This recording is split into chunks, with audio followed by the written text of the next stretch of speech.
Hello दोस्तों, स्वागत है आप सबों का हमारा YouTube channel the student academy पे। मैं हूं पीके मेहता, आप सबों का स्वागत करता हूं अपना इस यूट्यूब चैनल पे जिसका नाम है द स्टूडेंट एकेडमी। दोस्तों, आज से यानी 1 मई मजदूर दिवस के दिन से हम अपने इस एजुकेशनल अड्डा पे जिसका नाम है द स्टूडेंट एकेडमी, बीपीएससी सचिवालय सहायक, बिहार सब इंस्पेक्टर और बिहार एसएससी इंटर लेवल के एग्ज़ाम के सारे वो प्रीवियस ईयर पेपर जिसको इनके आयोग के द्वारा कराए गए हैं, वो सारे प्रीवियस ईयर पेपर का एनालिसिस मैं लेकर आ रहा हूँ इस एजुकेशनल अड्डा पे जिसका नाम है द स्टूडेंट एकेडमी। दोस्तों, इस एजुकेशनल अड्डा पे आपको अब बिहार से संबंधित किसी भी एग्ज़ाम को लेकर हर वो एग्ज़ाम जो बिहार में कंडक्ट कराए जाएंगे किसी भी आयोग के द्वारा, उसके तैयारी के लिए इस एजुकेशनल अड्डा पे चाहे तो वो मैथ की ज़रूरत है, रीजनिंग की ज़रूरत पड़े, जीके जीएस की ज़रूरत पड़े, करेंट्स की ज़रूरत पड़े या बिहार क्षेत्रीय का ज़रूरत पड़े, वो हर टॉपिक को बिल्कुल शुरू से पढ़ाने का एक सिलसिला इस पे शुरू किया जा रहा है और साथ ही साथ टेस्ट पेपर और उसके डिस्कशन को भी कंटिन्यू इस पे चालू किया जा रहा है।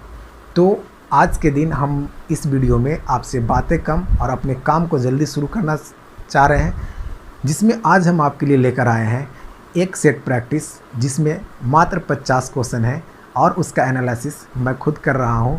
तो आइए चलते हैं अपने इस टेस्ट पेपर पे और देखते हैं क्या है। पहला क्वेश्चन कह रहा है क्या,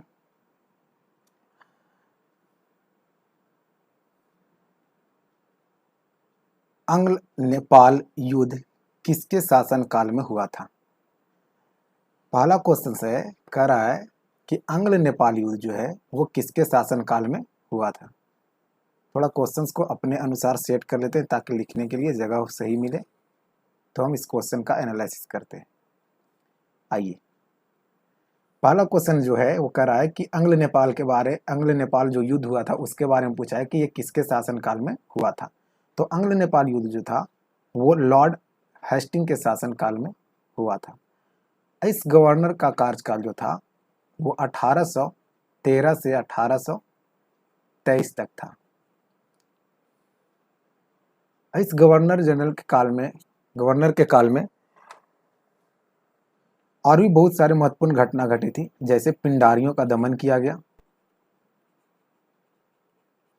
पिंडारियों का दमन कर दिया गया, मराठा शक्ति को अंतिम रूप से बिल्कुल नष्ट कर दिया गया। उसके बाद इसी के शासनकाल में टेनेक्सी एक्ट 1822 में, जिसे कासीदाकारी अधिनियम कहते हैं, ये लाया गया। ये लॉर्ड हेस्टिंग के समय का घटना था। इसके शासनकाल 1813 से 1823 तक है। अब आते हैं अंग्ल नेपाल युद्ध पे। अंग्ल नेपाल युद्ध जो है वो ईस्ट इंडिया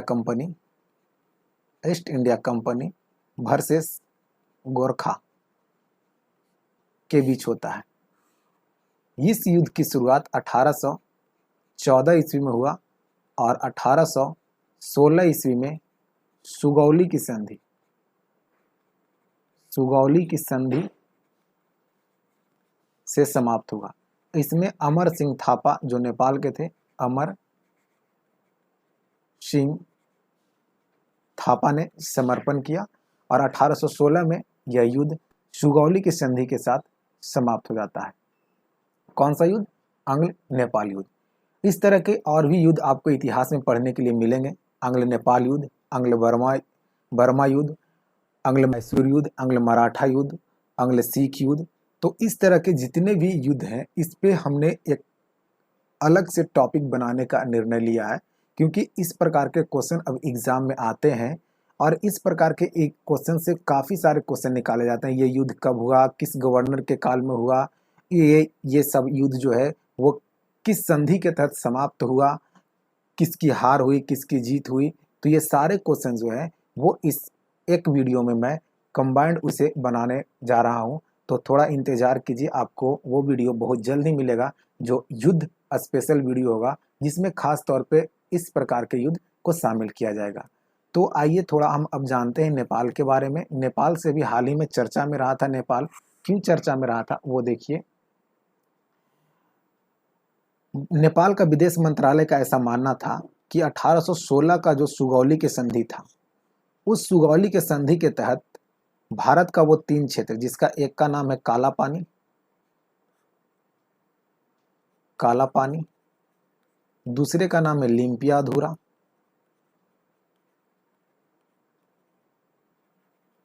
अधूरा, और एक का नाम है लिपुलेख। ये तीनों जो क्षेत्र है वो नेपाल का हिस्सा है, ऐसा नेपाल के विदेश मंत्रालय को मानना है। नेपाल ने अपना नया मैप जारी किया था। नेपाल ने अपने नया मैप जो जारी किया था उसमें ये तीनों क्षेत्र को अपने मैप पे वो दर्शाया। तो यहाँ से क्वेश्चन क्या बनेगा, हम सिर्फ सेट एनालिसिस के दौरान वो फैक्ट्स का बात करेंगे जो सीधा सीधा एग्जाम में ऑब्जेक्टिव तौर पे क्वेश्चंस को आते हैं। ठीक है, तो यहाँ से देखिए करेंट तौर पे क्वेश्चंस क्या बनेंगे।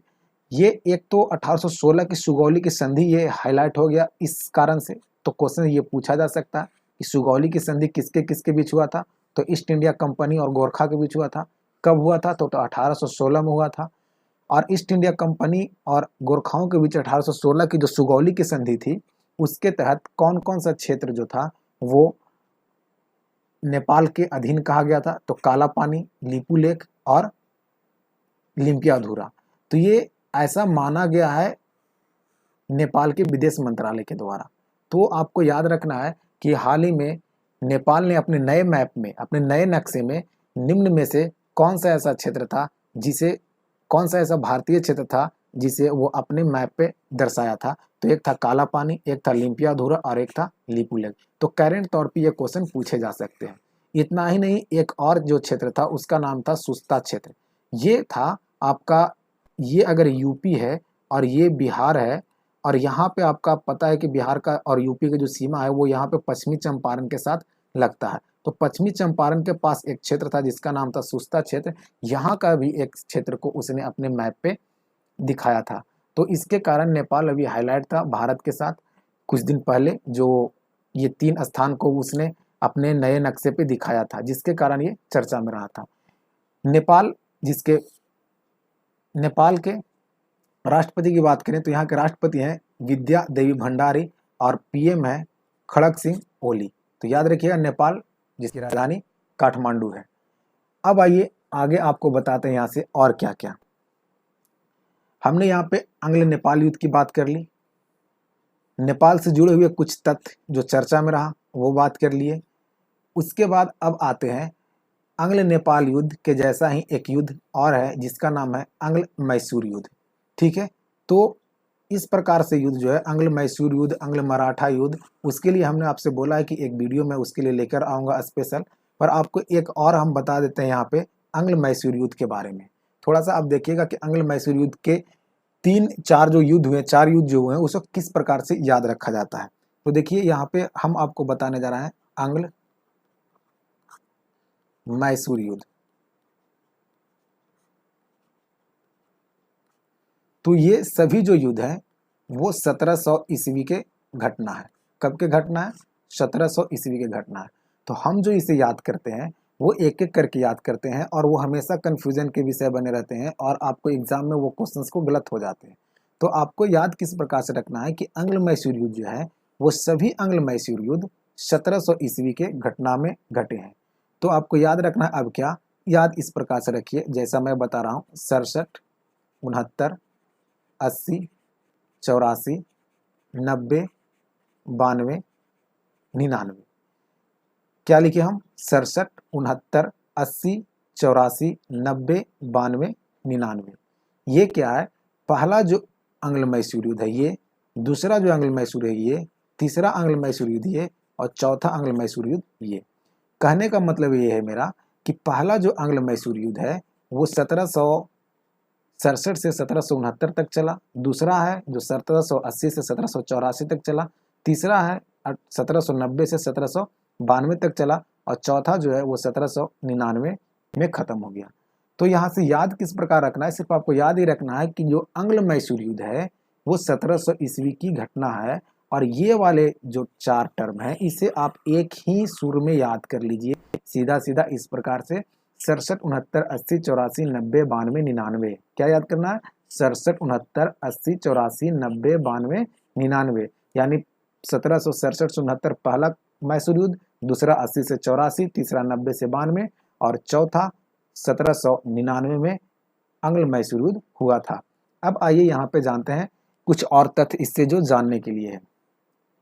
आंग्ल मैसूर युद्ध जो था वो पहला आंग्ल मैसूर युद्ध के समय कोई ऐसा इंपॉर्टेंस गवर्नर नहीं था तो इसकी चर्चा नहीं होती है। दूसरा आंग्ल मैसूर युद्ध के समय जो गवर्नर थे उनका चर्चा होता है, तो ये थे वारेन हेस्टिंग, वारेन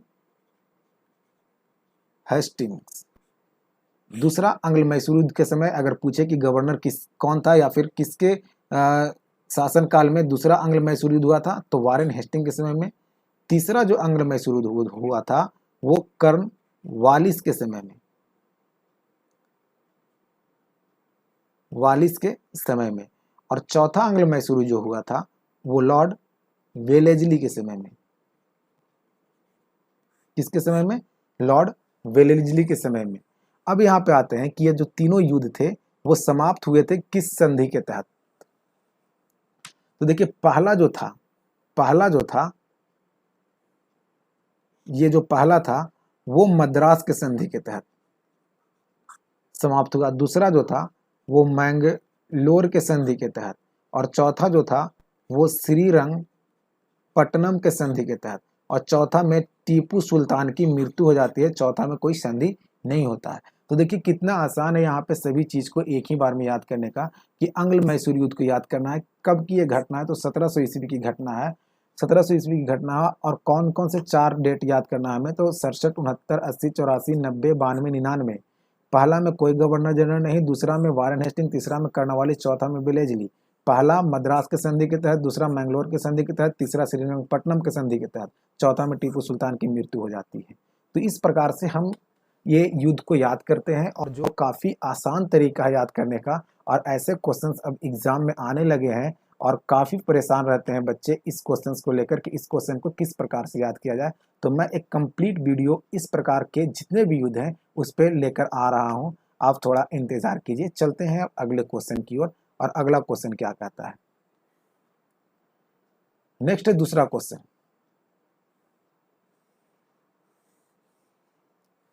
दो नंबर क्वेश्चन कह रहा है कि लॉर्ड कर्नवालिस का अस्थाई बंदोबस्त लागू किया गया था। लॉर्ड कर्नवालिस के द्वारा जो अस्थाई बंदोबस्त है वो लागू किया गया था कब? तो ये बंदोबस्त जो था वो 1793 में लागू किया गया था कर्नवालिस के द्वारा। अब आइए जानते हैं कि अस्थाई बंदोबस्त क्या है। तो दोस्त अस्थाई बंदोबस्त जो है वो ईस्ट इंडिया कंपनी और बंगाल के जमींदार के साथ एक किया गया कर संबंधित समझौता है। क्या है? कर संबंधित समझौता है, जिसमें 10/11 हिस्सा कंपनी को देना होता था और 1/10 हिस्सा जमींदार को रखना होता था। याद रखना है, अस्थाई बंदोबस्त ईस्ट इंडिया कंपनी और बंगाल के जमींदारों के साथ किया गया था, और इसमें 10/11 हिस्सा कंपनी को और 1/10 हिस्सा जमींदार को दिया जाता था। इस योजना का जो रूपरेखा तैयार किया था उसका नाम था जॉन शोर। याद रखिएगा क्या नाम था उसका? John Shore. अस्थाई बंदोबस्त में जमीन का जो वास्तविक मालिकाना हक दिया गया, कि जो जमीन होगा उसका मालिकाना हक कौन होगा, तो उसका मालिकाना हक जो दिया गया वो जमींदार को दिया गया। अब जमींदारों को ये अधिकार हो गया कि किसानों से वो खेती करवाएं और उनसे उपज का जो भी हिस्सा उनके लिए था वो लेकर सीधा ईस्ट इंडिया कंपनी को वो कर दे। तो इस प्रकार की व्यवस्था में जमींदारों ने किसानों के साथ शोषण शुरू कर दिया। अब ईस्ट इंडिया कंपनी ने एक नियम लेकर आया जिसका नाम था सूर्यास्त का नियम। सूर्यास्त का नियम। ये सूर्यास्त का नियम क्या था कि अगर किसी भी जमींदार को ईस्ट इंडिया कंपनी के द्वारा दिए गए निर्धारित डेट में अगर कर नहीं जमा किया जाता है तो उसकी जमींदारी समाप्त हो जाती है। मान लिया जाए कि अगर आपको किसी डेट को कोई 5 तारीख को बोला गया है कि आपको कर जमा कर देना है, और अगर आपने 5 तारीख को सूर्यास्त से पहले अगर आपने कर जमा नहीं किया तो आपकी जमींदारी समाप्त हो जाएगी। तो ध्यान रखना है, सूर्यास्त का नियम किस कर व्यवस्था से संबंधित था? तो वो अस्थाई बंदोबस्त से संबंधित था। कौन सा कर व्यवस्था से? अस्थाई बंदोबस्त से संबंधित था। तो ये था अस्थाई बंदोबस्त, जो लॉर्ड कॉर्नवालिस के द्वारा 1793 ईस्वी में लगाया गया। ईस्ट इंडिया कंपनी और बंगाल के जमींदारों के बीच यह एक कर समझौता था। 10/11 हिस्सा कंपनी को, 1/10 हिस्सा जमींदार को। जॉन शोर ने इसकी रूपरेखा तैयार की थी। जमीन के मालिकाना हक जमींदारों को दिया गया था। सूर्यास्त का नियम का संबंध अस्थाई बंदोबस्त से है। अब यहाँ पे एक और बात जो आपको जाननी चाहिए कि अस्थाई बंदोबस्त जो है वो किन किन क्षेत्रों में लगा था। तो पहला जो था वो बंगाल था, दूसरा जो था वो बिहार, तीसरा था उड़ीसा, और चौथा था बनारस, और पांचवा था उत्तरी कर्नाटक। ये सभी क्षेत्रों में ये अस्थाई बंदोबस्त लगाया गया था। ठीक है, तो ये थी अस्थाई बंदोबस्त के बारे में जानकारी। अब इसी प्रकार के कुछ और कर व्यवस्था है तो उसके बारे में भी जान लें, लेकिन थोड़ा सा इसमें एक पॉइंट्स और आपको जानना क्या है कि इस अस्थाई बंदोबस्त को और किन किन नामों से जाना जाता है। तो देखिए, इस अस्थाई बंदोबस्त को आप जमींदारी व्यवस्था कह सकते हैं, जमींदारी व्यवस्था कह सकते हैं, मालगुजारी व्यवस्था कह सकते हैं,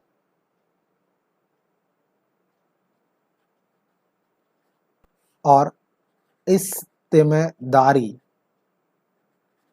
व्यवस्था भी इसे बोलते हैं। तो याद रखना ये सारे फैक्ट जो आपको अस्थाई बंदोबस्त से संबंधित बताए हैं। अब चलते हैं अगले क्वेश्चन पे, और अगले क्वेश्चन से जाने से पहले थोड़ा सा हम देख लेते हैं इसमें और क्या क्या है। आपको कुछ कर संबंधित और जानकारी है, जो कौन कौन से और कर व्यवस्था जो अंग्रेजों के द्वारा लाया गया था। एक था रैयतवाड़ी व्यवस्था। रैयतवाड़ी व्यवस्था, रैयत का मतलब होता है किसान। इसका मतलब है कि रैयतवाड़ी व्यवस्था में जमीन का मालिकाना हक जो था वो किसानों के था। रैयतवाड़ी व्यवस्था जो था वो कैप्टन रीड और थॉमस मुनरो के द्वारा लाया गया था।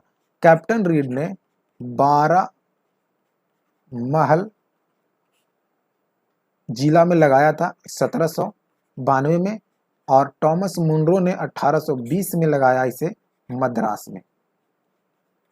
रैयतवाड़ी व्यवस्था पूरे कर व्यवस्था जितने प्रकार की थी उसमें सबसे ज्यादा क्षेत्र पर इसे लगाया गया था। 51% क्षेत्र पे इसे लगाया गया था। तो यहाँ से क्या क्या याद रखना है, रैयतवाड़ी व्यवस्था किसके द्वारा लगाया था? तो कैप्टन रीड और थॉमस मुनरो के द्वारा 12 महल के क्षेत्र में 1792 में कैप्टन रीड और मुनरो के द्वारा मद्रास में 1820 में लगाया गया था। रैयतवाड़ी व्यवस्था में जमीन का वह मालिकाना हक किसे दिया गया था?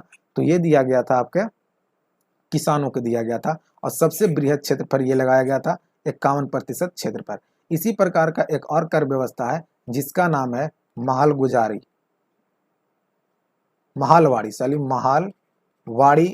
व्यवस्था। महाल का मतलब होता है गांव। इसका मतलब है कि गांव का जो प्रधान होता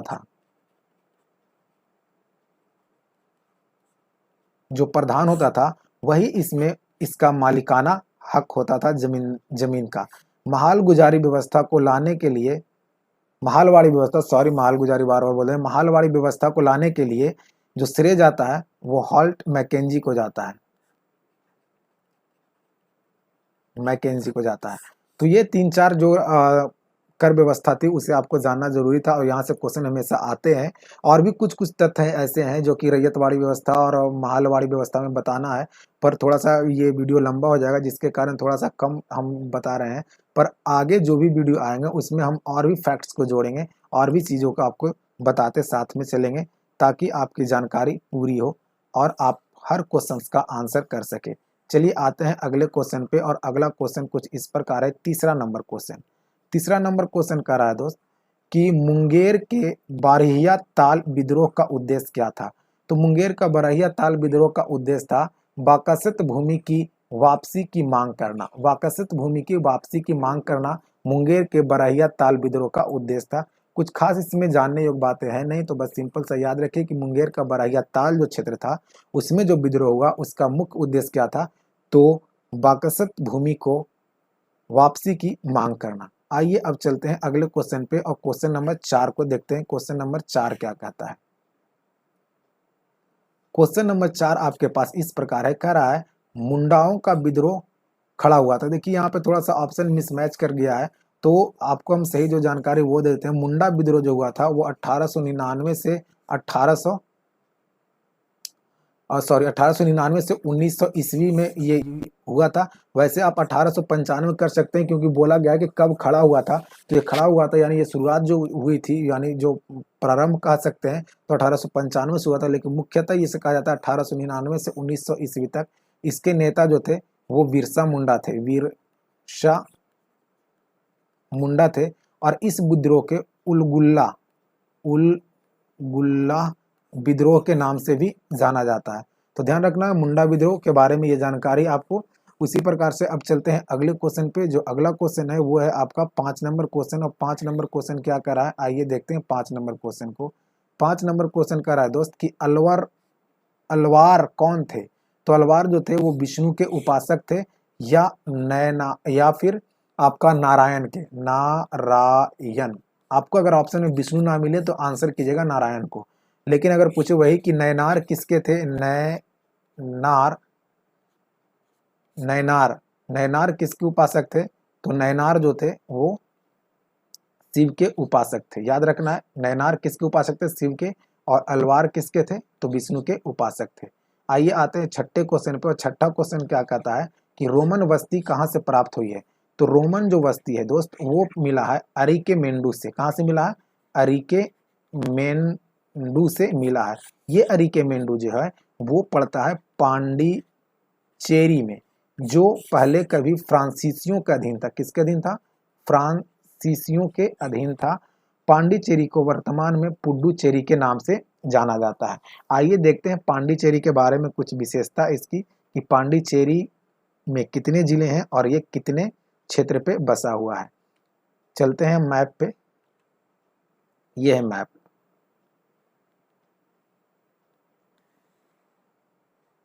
देखिए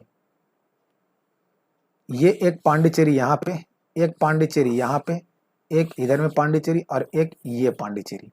4 पांडिचेरी है। इसका मतलब है कि पांडिचेरी में 4 जिले हैं और वो 3 राज्य में है। कौन कौन से, तो पहला जो पांडिचेरी का क्षेत्र है वो है माहे, और ये माहे जो है वो केरल में है। दूसरा जो है वो है पांडिचेरी, ये तमिलनाडु में है। और तीसरा जो है वो है कराईकल। कराईकल कहाँ पे है, तमिलनाडु में है। और चौथा जो है यनम, ये भी पांडिचेरी का क्षेत्र है जो आपका आंध्र प्रदेश में है। तो ध्यान ये रखना है कि पांडिचेरी में 4 जिला, कितना जिला, 4 जिला। और कितने राज्यों में है वो, तो 3 राज्यों में। 3 राज्यों में कौन कौन से राज्य हैं वो, तो पहला है केरल, दूसरा है तमिलनाडु और तीसरा है आंध्र प्रदेश। केरल में कौन है, माहे है, केरल में माहे है।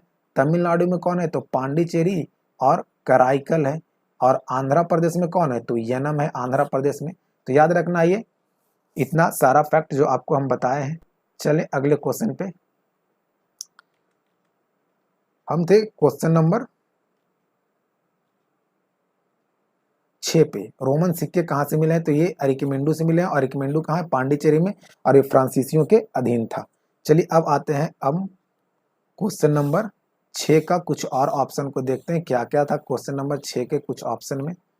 देखिए ये था क्वेश्चन नंबर 6 जिसका ऑप्शन था अरिकेमेंडू, इसका आंसर हो जाएगा। कालीबंगा जो घग्गर नदी के किनारे राजस्थान में है, जिसका खोज बीबी लाल और बीके थापर के द्वारा किया गया था। कालीबंगा से जुते हुए खेत का प्रमाण मिलता है। रंगपुर जो सतलज नदी के किनारे है और ये पंजाब के रोपड़ जिला में है। उसके बाद है सतारा, जो महाराष्ट्र में है। कहाँ पे है? महाराष्ट्र में है। आपको पता है कि 1848 में लॉर्ड डलहौजी के द्वारा, किसके द्वारा? डलहौजी के द्वारा एक नीति लाया गया था जिससे नाम था हड़प नीति, यानी ड्रॉपिंग्स ऑफ लैप्स। इसके तहत सबसे पहले जो उसने हड़पा था वो सतारा को ही हड़पा था। सतारा में भारत का पहला डीजल इंजन का कारखाना भी खोला गया था। कहाँ पे? सतारा में। तो ये थे इस क्वेश्चन का एनालिसिस। जो आपको एक्स्ट्रा जानकारी था वो हम आपको दिए। आते हैं अगले क्वेश्चन पे, और क्वेश्चन नंबर ये है 7 नंबर क्वेश्चन क्या कर रहा है कि इनमें से किस शासक ने बहुचर्चित सिल्क रूट को नियंत्रित किया और उसके द्वारा लाए गए राजस्व का लाभ प्राप्त किया? कर रहा है सिल्क रोड पर किसका नियंत्रण था जो उस पे आए राजस्व से बहुत सारे धन का इकट्ठा किया, यानी वो राजस्व प्राप्त किया? तो सबसे पहले आते हैं, हम देखते हैं कि सिल्क मार्ग के बारे में। तो सिल्क मार्ग जो था वो कनिष्क, कुषाण वंश का शासक कनिष्क जो था उसका नियंत्रण था उस पे, और उसने इससे बहुत सारे राजस्व की प्राप्ति की। कुषाण वंश के संस्थापक कुजुल कटफिसेस था। इसका सबसे प्रतापी राजा कनिष्क था, जिसकी राजधानी पुरुषपुर या पेशावर जिसे आज बोला जाता है वो था, और इसकी सेकेंड जो राजधानी थी वो थी मथुरा। उसके बाद आते हैं सातवाहन वंश। सातवाहन वंश के संस्थापक था सिमु। इसकी राजधानी थी प्रतिष्ठान। इसने शीशे का सिक्का चलाया था। क्या सिक्का चलाया था? शीशे का सिक्का चलाया था सातवाहन वंश के शासकों ने। अब आते हैं सिल्क मार्ग पे। सिल्क मार्ग वर्तमान में ये चर्चा में है। क्यों चर्चा में है? क्योंकि इस सिल्क मार्ग को चाइना ने फिर से शुरू किया है। इसका जो नाम दिया गया है OROB। OROB का क्या नाम है? One road one belt. इस योजना को चीन के राष्ट्रपति शी जिनपिंग, क्या नाम है? शी जिनपिंग के द्वारा इसे शुरू किया गया। तो वन रोड वन बेल्ट योजना के तहत काम क्या किया जा रहा है कि एशिया, यूरोप और अफ्रीका को स्थल, जल, पाइप लाइन के जरिए जोड़ा जा रहा है। अभी हाल में ये चर्चा में इसलिए आ गया क्योंकि वन रोड वन बेल्ट में जिस देश ने सहमति जताई थी उसमें एक ऑस्ट्रेलिया भी शामिल था। ऑस्ट्रेलिया भी शामिल था। लेकिन वर्तमान में ये हाल के न्यूज में ऐसा न्यूज निकल के आया कि ऑस्ट्रेलिया के जो पीएम है, प्रधानमंत्री स्कॉट मॉरिसन ने इस योजना से अपना नाम वापस ले लिया है और इस योजना से वो हट गए हैं। तो जिसके कारण ये चर्चा में था।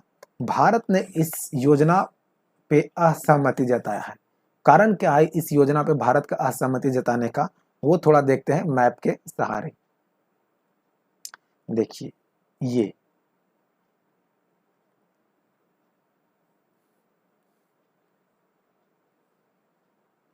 ये आपका चीन का इलाका है। ये आपका लद्दाख, पहले ये पूरा एक जम्मू कश्मीर होता था ऊपर में, अब इसे 2 यूनियन टेरिटरी में बदल दिया गया। एक केंद्र शासित प्रदेश जम्मू कश्मीर बन गया और एक लद्दाख बन गया। लद्दाख का ये वाला इलाका पे चीन का कब्जा है जिसे अक्साई चीन कहते हैं, और ये वाला इलाका पे पाकिस्तान का कब्जा है जिसे हम POK बोलते हैं, पाकिस्तान ऑक्युपाइड कश्मीर बोलते हैं। तो चीन ने जो सिल्क मार्ग का निर्माण किया है वो इस इलाके से गुजार रहा है। तो भारत ने ये बोला कि ये तो इलाका मेरा है, आप हमसे बिना अनुमति लिए इस इलाके से वन रोड वन बेल्ट योजना को कैसे पास कर दीजिएगा? ये हमारी संप्रभुता को ठेस पहुंचाता है, हमारी अखंडता को ठेस पहुंचाता है। इसलिए भारत ने इस पर पूरी तरह से असहमति जताया है। तो इस कारण से सिल्क मार्ग चर्चा में था। तो थोड़ा सा ध्यान रखना है आपको ये क्वेश्चन कि सिल्क मार्ग क्यों चर्चा में था। चलिए अब आते हैं हम अगले क्वेश्चन पे। हमने यहाँ पे आपको सारे वो तथ्य बताने का प्रयास किया जो इस क्वेश्चन से इंपॉर्टेंट था, और करेंट के मुद्दे को भी हमने इससे ऐड करते हुए चला। पढ़ने का सही तरीका सेट एनालिसिस का यही है कि आपको जो भी क्वेश्चन पढ़ रहे हैं, जो भी क्वेश्चन आप पढ़ रहे हैं उससे कहीं कोई करेंट का मुद्दा तो नहीं हाईलाइट है। आपको ये चीज़ें बहुत ध्यान रखनी है, क्योंकि अब जो क्वेश्चन आते हैं वो इस प्रकार के क्वेश्चन बहुत ज़्यादा उठाए जाते हैं कि अगर किसी कारण से कोई क्षेत्र इतिहास का हाईलाइट रहा है तो उससे क्वेश्चन जरूर उठाए जाते हैं। आइए अब आते हैं अगले क्वेश्चन पर। क्वेश्चन नंबर 8 देखते हैं क्या कहता है। क्वेश्चन नंबर 8 का रहा है कि हुनों ने भारत पर आक्रमण कब किया था। देखिए, हुन जो थे वो तिब्बत में रहते थे, तिब्बत में रहते थे। हुनों का आक्रमण जब भारत पर शुरू होना था तो उस समय शासन कुमार गुप्त प्रथम ही कर रहा था। लेकिन जैसे ही इस शासक को पता चलता है कि भारत पर हुनों का आक्रमण होने वाला है, इसने तुरंत अपना उत्तराधिकारी स्कंदगुप्त को बना देता है, स्कंदगुप्त को बना देता है। इसका मतलब इस क्वेश्चन का जो आंसर होगा वो बी नंबर नहीं, सी नंबर होगा कि हुनों का जो आक्रमण हुआ था वो स्कंदगुप्त के समय में हुआ था। स्कंदगुप्त हुनों का आक्रमण के कारण काफी ज्यादा चर्चा में रहे हैं इतिहास में, और इन्होंने हुनों को पराजित भी किया। स्कंदगुप्त से एक क्वेश्चन और क्या आते हैं सीधा सीधा कि गुजरात का जो सुदर्शन झील है, कौन सा झील, सुदर्शन झील, इसका पुनरुद्धार किसने कराया था, तो ये स्कंदगुप्त के द्वारा ही कराया गया था। अब इसमें आते हैं और क्या क्या क्वेश्चन बन सकता है। कुमारगुप्त की हमने बात की, तो कुमारगुप्त से क्या क्वेश्चन बन सकता है, तो आपको पता है कि नालंदा विश्वविद्यालय का, कौन सा विश्वविद्यालय, नालंदा विश्वविद्यालय का जो निर्माण है वो कुमारगुप्त प्रथम के द्वारा ही कराया गया था। और नालंदा विश्वविद्यालय को जो ध्वस्त किया गया वो एवक का सेनापति, एवक का सेनापति क्या नाम था, बख्तियार खिलजी, क्या नाम था, बख्तियार खिलजी के द्वारा किया गया इसका ध्वस्त, किसका, नालंदा विश्वविद्यालय का। अब आते हैं चंद्रगुप्त द्वितीय के बारे में थोड़ा जान लेते हैं। चंद्रगुप्त द्वितीय को चंद्रगुप्त विक्रमादित्य भी कहते हैं। क्या कहते हैं, विक्रमादित्य भी बोलते हैं। चंद्रगुप्त द्वितीय को चंद्रगुप्त विक्रमादित्य बोलते हैं। शकों के विजय के उपलक्ष्य में इसने चांदी के सिक्के चलाए। क्या चलाए, चांदी के सिक्के चलाए थे। चंद्रगुप्त द्वितीय के शासनकाल में ही आया था कौन, चीनी यात्री फाहियान, क्या नाम था, फाहियान, है ना। चले, अब हमने आपको 3 ऑप्शन थे, ये बुद्धगुप्त कोई खास नहीं है। 3 ऑप्शन जो जानने योग्य थे हमने आपको सारे क्वेश्चंस का एनालिसिस कराया, सारे ऑप्शन का भी। चलिए अब चलते हैं अगले क्वेश्चन पे, और अगला क्वेश्चन कुछ इस प्रकार है। 9 नंबर क्वेश्चन कर रहा है। 9 नंबर क्वेश्चन क्या कर रहा है, आइए देखते हैं। शायन ने वेदों पर अपनी टीका किस भाषा में लिखा था। तो शायन ने अपनी वेदों का जो टीका लिखा था, वेदों पर यानी टिप्पणी जो किया था वो संस्कृत भाषा में किया था। आंसर हो जाएगा इसका सी। अब आते हैं ऑप्शन पे। तेलुगु भाषा को इटालियन ऑफ द ईस्ट कहते हैं, इटालियन ऑफ द ईस्ट कहते हैं। क्या कहते हैं, इटालियन ऑफ द ईस्ट कहते हैं। तमिल भारत की सबसे पुरानी भाषा है। पाली को बौद्ध धर्म प्रचार के लिए प्रयोग किया गया था। ये आपके 4 ऑप्शन में, चारों ऑप्शन से क्या क्या याद रखना है, तेलुगु इटालियन ऑफ ईस्ट कहलाता है, तमिल सबसे पुरानी भाषा है, और पाली भाषा का प्रयोग बौद्ध धर्म के प्रचार के लिए किया गया था। अब यहाँ पे है वेद, तो आइए अब थोड़ा देखते हैं वेद के बारे में। वेद का रचना वेद व्यास के द्वारा किया था, कृष्णदेवपायन वेद व्यास के द्वारा किया गया था। वेदों की संख्या जो है वो है 4। कितनी है, 4। वो 4 कौन कौन है, आइए देखते हैं 4 कौन कौन है। तो जो सबसे पहला वेद है वो है ऋग्वेद। क्या नाम है, ऋग्वेद। दूसरा जो वेद है उसका नाम है यजुर्वेद, और तीसरा जो वेद है उसका नाम है सामवेद, और चौथा जो वेद है उसका नाम है अथर्ववेद। ये तीनों जो वेद हैं उसे बोला जाता है त्रिय।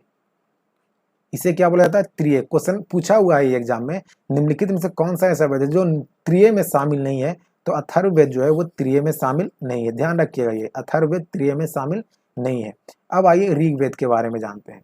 ऋग्वेद ऋचाओं का एक क्रमबद्ध संग्रह है। इससे आर्यों की जानकारी मिलती है, आर्यों की राजनीतिक जानकारी मिलती है ऋग्वेद से। ऋग्वेद में 10 मंडल, 1028 सूक्त और 10,462 ऋचाएं हैं। तो इसे याद कैसे रखना है? तो इसे हम याद कैसे रखते हैं? 10, 28, 462 ऐसे याद रखते हैं। क्या याद रखते हैं? 10, 28, 462। मतलब ये है कि 10 क्या हो गया? मंडल हो गया। 1028 क्या हो गया? सूक्त हो गया। और 10,462 क्या हो गया? ऋचाएं हो गया। ठीक है, तो आप इसे सीधा ये याद रखिए, आप अलग अलग नहीं याद रखिए कि 10 मंडल है, 1028 सूक्त है, 10,462 ऋचाएं हैं। सीधा ये याद रखिए कि ऋग्वेद में 10, 28 और 10,462 जो है वो मंडल, सूक्त और ऋचाएं हैं। मंडल, सूक्त और क्या है? ऋचाएं हैं। अब आइए ऋग्वेद के कुछ और जो 10 मंडल है उसमें से कुछ इंपॉर्टेंट मंडल है वो आपको एग्जाम में पूछे जाते हैं। जैसे 3 हो गया, 4 हो गया, उसके बाद 7 हो गया, 8 हो गया, 9 हो गया और 10 हो गया। ऋग्वेद के तीसरे मंडल में सूर्य देवता सावित्री को समर्पित गायत्री मंत्र है। कौन सा मंत्र है? गायत्री मंत्र है, जिसका रचना विश्वामित्र है। ऋग्वेद के चौथे मंडल में कृषि संबंधित जानकारी मिलता है। ऋग्वेद के 7वें मंडल से 10 राज युद्ध का जानकारी मिलता है, जो 10 राजाओं और सुदास के बीच हुआ था। ऋग्वेद के 8वें मंडल में लिखित जो ऋचाएं हैं उसे खिल कहा गया है। क्या कहा गया?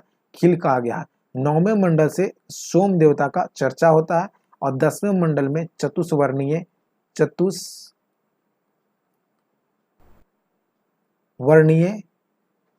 समाज का वर्णन है।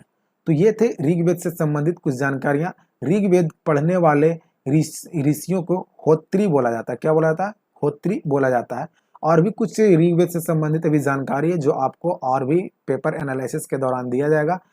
तो अभी तक के लिए कुछ इतना ही पॉइंट को याद रखा जाए। आते हैं अब यजुर्वेद पे। यजुर्वेद जो है वो गद और पद दोनों वाला वेद है। कौन सा वेद है? गद और पद दोनों वाला वेद है। सामवेद जो है वो भारतीय संगीत का जनक बोला जाता है। और अथर्ववेद जो है वो जंतर मंतर, जादू टोना, ये सभी जो जानकारियां आपको मिलती है वो आपको अथर्ववेद से ही मिलती है। सबसे प्राचीन वेद अगर पूछे तो ऋग्वेद आंसर करेंगे, सबसे बाद की वेद पूछेगा तो अथर्ववेद को आंसर करेंगे। तो ये सभी वेदों से संबंधित जानकारियां थी। वैसे अभी और भी कुछ जानकारियां हैं जो यहाँ पे नहीं बताया जा रहा है, आपको आगे से प्रैक्टिस के और भी एनालिसिस कराया जाएगा, उसमें आपको मिलेगा।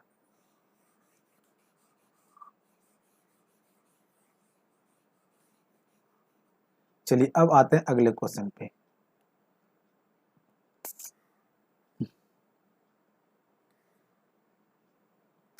दस नंबर क्वेश्चन कर रहा है, सूफी आंदोलन मूलतः कहाँ से प्रारंभ हुआ था? सूफी आंदोलन फारस से प्रारंभ हुआ था। और भारत में जो सूफी आंदोलन है, जैसे चिश्ती सिलसिला है, इस चिश्ती सिलसिला को ख्वाजा मोइनुद्दीन चिश्ती के द्वारा शुरू किया गया था, जिसका दरगाह अजमेर में है। कहाँ पे है? अजमेर में है। कहाँ पे है? अजमेर में है। चलते हैं अब अगले क्वेश्चन पे। अगला क्वेश्चन कहता है मजमा ए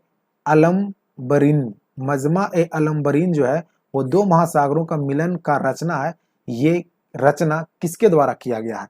तो ये रचना के लिए हम चलते हैं अगले स्लाइड पे और देखते हैं कि ऑप्शन क्या क्या है। तो इसके लिए जो ऑप्शन है आपके पास वो है अकबर, जहांगीर, दारा सिको, अब्दुल रहीम खाने खाना। तो इसका जो आंसर है वो है अब दारा सिको। क्या नाम है? दारा सिको। आइए जानते हैं दारा सिको के बारे में। दारा सिको जो है वो मुमताज महल और शाहजहां का पुत्र है। इसी का पुत्र कौन था? औरंगजेब। यानी दारा सिको और औरंगजेब दोनों भाई है।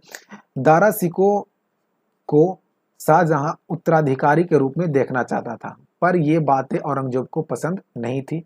तो कंधार में एक युद्ध होता है जिसमें दारा सिको हार जाता है। फिर भी शाहजहां का यह मनसा रहता है कि दारा सिको ही हमारा उत्तराधिकारी बने, जो औरंगजेब को बिल्कुल ही पसंद नहीं आता है। औरंगजेब ने दारा सिको के खिलाफ एक षड्यंत्र रचा। जैसे ही कुछ समय बाद शाहजहां बीमार पड़ा, इसने दारा सिको को काफिर का नारा लगवाया। दारा सिको के खिलाफ। काफिर का मतलब होता है वो धर्म विरोधी या धर्मद्रोह करने वाला। तो इस प्रकार दारा शिकोह और औरंगजेब के बीच तनाव बढ़ते गया और इन दोनों के बीच 3 प्रमुख युद्ध लड़ा गया। एक था घरमट का युद्ध, दूसरा था शामूगढ़ का युद्ध और तीसरा था देवराई का युद्ध। ये दोनों जो युद्ध थे वो 1658 में लड़े गए थे और ये वाले जो युद्ध थे वो 1659 में लड़ा गया था। तीनों ही युद्ध में दारा की हार होती है। दारा की क्या होती है? हार होती है। तीनों युद्ध में हारने के बाद दारा शिकोह का हत्या नई दिल्ली में औरंगजेब के द्वारा करा दिया जाता है। दारा शिकोह से संबंधित और क्वेश्चन क्या डायरेक्ट एग्जाम में पूछे जाते हैं वो मैं आपको बता रहा हूं कि दारा शिकोह को किस नाम से जाना जाता है। और तो इसे शाह बुलंद इकबाल के नाम से जाना जाता है। किसे? दारा शिकोह को। दारा शिकोह ने गीता का, रामायण का और 52 उपनिषद का अनुवाद इसने फारसी भाषा में कराया। किस भाषा में? फारसी भाषा में कराया। 52 उपनिषदों का जो अनुवाद था इसने सर ए अकबर के नाम से कराया था। किस नाम से कराया? सर ए अकबर के नाम से कराया था। तो ये था दारा शिकोह से संबंधित कुछ बातें। अकबर जहांगीर बड़े चैप्टर हैं, इनको हम एक टॉपिक के साथ ही पढ़ेंगे। चलिए अब्दुल रहीम खान खाना के बारे में कुछ जान लेते हैं। अब्दुल रहीम खान खाना जो था वो अकबर का नवरत्न ही था। अकबर का क्या था? नवरत्न में शामिल था। खाने खाना की इसे उपाधि वैरम खान ने दिया था। इसका मूल नाम रहीम था। चलते हैं आगे अगले क्वेश्चन की तरफ।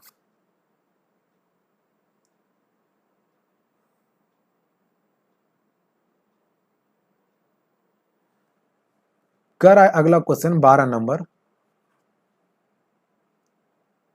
12 नंबर क्वेश्चन कर रहा है किस इमारत में हुमायूं का पुस्तकालय और खगोल वेधशाला था? तो हुमायूं ने 1533 में एक शहर बसाता है जिसका नाम है दीन पनाह नामक शहर को बसाता है। इसी में इसका पुस्तकालय और खगोल वेधशाला था। शेर मंडल जो था वो इस दीन पनाह नामक जो शहर में पुस्तकालय था उसी का सीढ़ी का नाम था। फिरोजा कोटला मैदान का नाम आप जान रहे हैं बदल कर दिया गया क्या?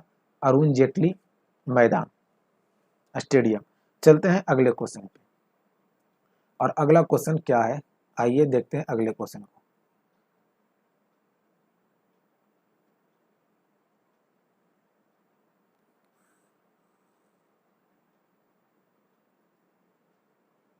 अगला क्वेश्चन 13 नंबर कर है तीस्ता जल विद्युत परियोजना किस राज्य में स्थित है?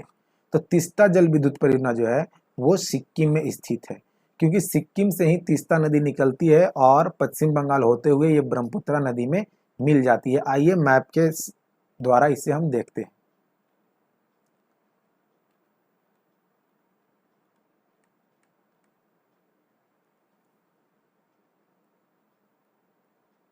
देखिए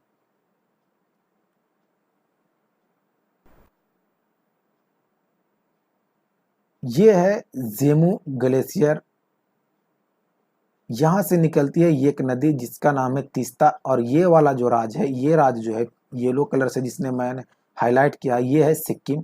यहीं से नदी निकलती है आपका तीस्ता। और ये जो इलाका आ रहा है आप देख रहे हैं जिसे मैं रेड से हाईलाइट कर रहा हूँ, रेड कलर से, ये वाला जो इलाका है इसे हम बोलते हैं पश्चिम बंगाल का। ये इलाका है जो इस तरफ है, ये वाला, यहीं पे ये वाला इलाका को हम चिकन नेक्स बोलते हैं। ये चिकन नेक्स है भारत का।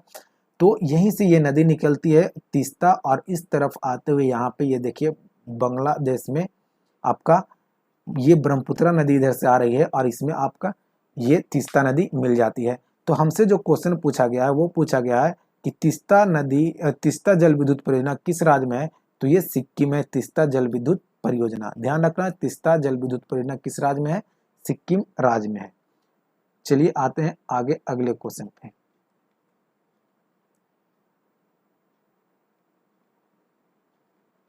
हमने बात किया सिक्किम का, तो थोड़ा सा मैप पे यहाँ पे देख लेते हैं सिक्किम के बारे में कि सिक्किम की सीमा कौन कौन से देश और राज्यों से लगती है। तो ये वाला जो आपका हिस्सा है ये सिक्किम है, देखिए ये सिक्किम है। इस तरफ जो इसका है नक्शा, यानी जो सीमा है वो नेपाल से लग रहा है। इस तरफ की जो सीमा है वो भूटान से, और ऊपर में जो सीमा है वो चीन से लग रहा है, और नीचे की जो सीमा है वो पश्चिम बंगाल से लग रहा है।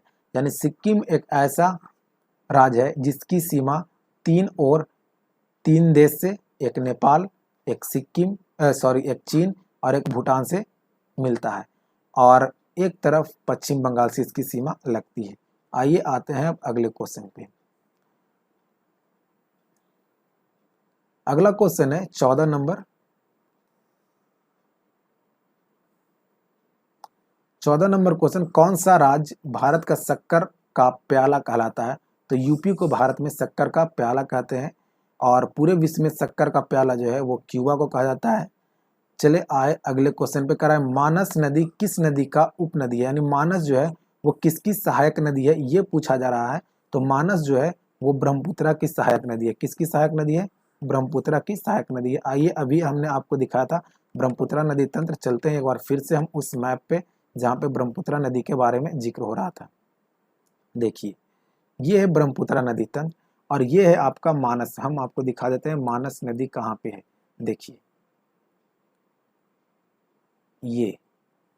ये वाला जो नदी है ये मानस नदी है, और ये भूटान से निकलती है और ये आकर ब्रह्मपुत्रा में मिल जाती है। देखिए, ये नदी जो ब्लू कलर की जो नदी है वो ब्रह्मपुत्रा है, जो आ रही है आपका कहाँ से? चीन से निकलती है, तिब्बत से यानी निकलती है ये, और प्रवाहित होते हुए ये भारत होते हुए बांग्लादेश चली जाती है। चीन में जहाँ से निकलती है उससे जैसे ही ये आगे बढ़ती है तो चीन में इसे किस नाम से जाना जाता है? तिब्बत में इसे कहा जाता है सांगपो, जांगपो या यारलुंग नदी के नाम से जाना जाता है। ये यांग्यापा दर्रा के पास, जो अरुणाचल प्रदेश में, कौन सा दर्रा? यांग्यापा दर्रा के पास ये भारत में प्रवेश करती है, और भारत में अरुणाचल प्रदेश में इसे दिबांग के नाम से जाना जाता है। इसमें देखिए, इसकी सहायक नदी यहाँ पर लोहित है, दिबांग भी इधर से आती है। अब ये असम में प्रवेश करती है। जब ये असम में प्रवेश करती है तब इस नदी का नाम क्या पड़ जाता है? ब्रह्मपुत्रा। और असम में ही ब्रह्मपुत्रा नदी में सबसे बड़ा नदी द्वीप है जिसे नाम है माजुली। विश्व का सबसे बड़ा नदी द्वीप कौन सा है? माजुली, जो असम में ब्रह्मपुत्रा नदी पर है। इसकी सहायक नदियां काफी सारा है। देखिए, तीस्ता नदी भी इसी ब्रह्मपुत्रा नदी में आकर मिल रहा है। उसके बाद मानस, संकोश, धनिश्री, इधर देख लीजिए लोहित, दिबांग, ये सभी जो नदियां हैं वो ब्रह्मपुत्रा की ही सहायक नदियां हैं। ये असम को पार करते हुए बांग्लादेश में प्रवेश करती है, और बांग्लादेश में इसे जमुना के नाम से जाना जाता है। इस तरफ से देखिए, ये गंगा नदी आ रही है, यहाँ से इसकी दो शाखाएं बढ़ती है, एक हुगली जो कलकत्ता चली जाती है, और एक जो है वो बांग्लादेश में प्रवेश करती है, और पद्मा के नाम से बांग्लादेश में गंगा को जाना जाता है। और गंगा और जमुना के संयुक्त धारा आगे बढ़ती है, और इसमें एक बराका नदी, देखिए इस तरफ से बराका नदी आ रही है और इसमें मिलती है, और इस संयुक्त धारा को हम मेघना नदी के नाम से जानते हैं। और ये नदी जाकर बंगाल की खाड़ी में गिरती है और विश्व की सबसे बड़ी डेल्टा का निर्माण करती है, गंगा ब्रह्मपुत्रा की डेल्टा। तो ये था आपका ब्रह्मपुत्रा नदी तंत्र के बारे में। अब चलते हैं आगे अगले क्वेश्चन पे। उसमें आपके लिए जानने के लिए और भी क्या कौन कौन सा नदी है वो आपको हम दिखा दे रहे हैं यहीं पे, क्योंकि फिर हमें लेकर आना ही होगा स्लाइड पे। देखिए, ये जो है वो महाराष्ट्र का महाबलेश्वर है, महाराष्ट्र का महाबलेश्वर है, और ये नदी कृष्णा है। कृष्णा नदी का उद्गम कहाँ से है? तो महाराष्ट्र के महाबलेश्वर से है। ये नदी कृष्णा जो है यहाँ से निकलती है और जाकर सीधा ये बंगाल की खाड़ी में गिरती है। महाबलेश्वर से निकलने वाली कृष्णा नदी की सहायक नदी देखिए भीमा है, तुंगभद्रा है, और इसी पे तुंगभद्रा जलप्रपात है। तुंग और भद्रा दो नदियों के मिलकर तुंगभद्रा बनती है। कृष्णा नदी जो है वो प्रवाहित होती है आपका महाराष्ट्र से, उसके बाद ये कर्नाटका में चली जाती है, उसके बाद ये तेलंगाना में चली जाती है, और फिर आंध्र प्रदेश होते हुए सीधा बंगाल के खाड़ी में ये नदी गिर जाती है। तो कृष्णा नदी के बारे में भी हो गया। अब आइए आपको दिखाते हैं गोदावरी नदी के बारे में, क्योंकि गोदावरी नदी उस ऑप्शन में भी दिया गया है। तो ये है गोदावरी नदी। देखिए, नासिक जिले से, महाराष्ट्र का नासिक जिले से गोदावरी नदी निकलती है। ये गोदावरी नदी इस तरफ से सीधा आती है ऐसे, और ये चली जाती है बंगाल की खाड़ी में। ये 3 राज्यों से होकर गुजरती है। एक तो महाराष्ट्र, दूसरा तेलंगाना और तीसरा आंध्र प्रदेश। ये 3 राज्यों से होकर ये नदी गुजरती है। इसकी सहायक नदी में देखिए तो दूधना, पूर्णा, मंजरा नदी पे ही निजाम सागर बांध है। उसके बाद आपका पेनगंगा, बेनगंगा, वर्धा, ये सभी जो नदियां हैं वो गोदावरी नदी की सहायक नदियां हैं। खास करके आपको याद रखना है, पूर्णा, पेनगंगा, वर्धा, वेनगंगा और मंजरा और दूधना, ये सभी किसका है? गोदावरी की सहायक नदियां हैं। आइए अब चलते हैं सीधा अपने क्वेश्चन पे। हम यहाँ पे थे कि मानस किसकी सहायक नदी है, तो मानस जो है वो ब्रह्मपुत्र की सहायक नदी है। हमने आपको कृष्णा के बारे में बताया, गोदावरी के बारे में बता दिया। महानदी जो छत्तीसगढ़ से निकलती है, उड़ीसा से प्रवाहित होते हुए आपका बंगाल की खाड़ी में ये भी नदियां गिर जाती है। चलिए अब आते हैं अगले क्वेश्चन पे, और अगला क्वेश्चन क्या कह रहा है देखते हैं। देखिए, अगला क्वेश्चन है 16 नंबर। 16 नंबर क्वेश्चन कह रहा है, अंडमान निकोबार द्वीप समूह में द्वीपों की संख्या कितनी है? अगर कुल द्वीपों की संख्या बोलता तो आंसर होता 572, लेकिन ये द्वीप पूछा गया है कि कितने द्वीप ऐसे हैं, तो मान के चलिए टोटल 236 लगभग द्वीप जो है वो इस पर हैं। तो कभी कुछ द्वीपों की संख्या घटते बढ़ते रहती है, तो ये डेटा एग्जैक्ट अभी नहीं, जब एग्जाम रहे उस समय ये एग्जैक्ट डेटा को याद कर लेना है। वैसे इसका ऑप्शन जो है वो आप देखते हैं अगले स्लाइड पे क्या दिया गया है इसके ऑप्शन में।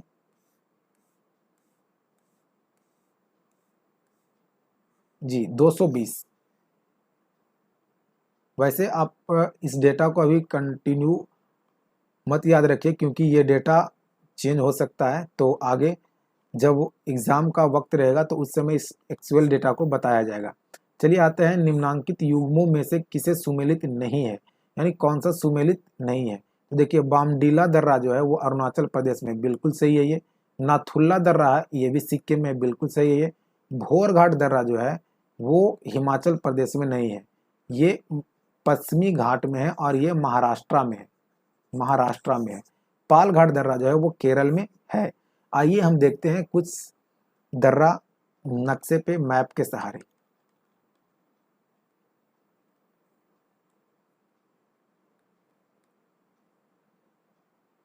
देखिए,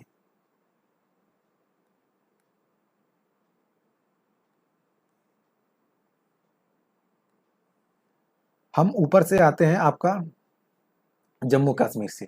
देखिए, ये वाला इलाका जो है वो यहाँ से इस प्रकार आपका बट चुका है। तो बुर्जिल्ला दर्रा जो हो गया वो लद्दाख में चला गया, और काराकोरम दर्रा भी है वो लद्दाख का हिस्सा है। उसके बाद 3 दर्रा जम्मू कश्मीर में, एक पीर पंजाल, दूसरा जोजिल्ला, तीसरा बनिहाल। पीर पंजाल, जोजिल्ला और बनिहाल, ये सभी कहाँ पे? जम्मू कश्मीर में है। पीर पंजाल, जोजिल्ला और बनिहाल दर्रा। उसके बाद आपका नीचे वाला जो राज्य है वो है ये हिमाचल प्रदेश। हिमाचल प्रदेश में भी 3 दर्रा, ये पहला जो दर्रा है वो रोहतांग दर्रा हिमाचल प्रदेश में है।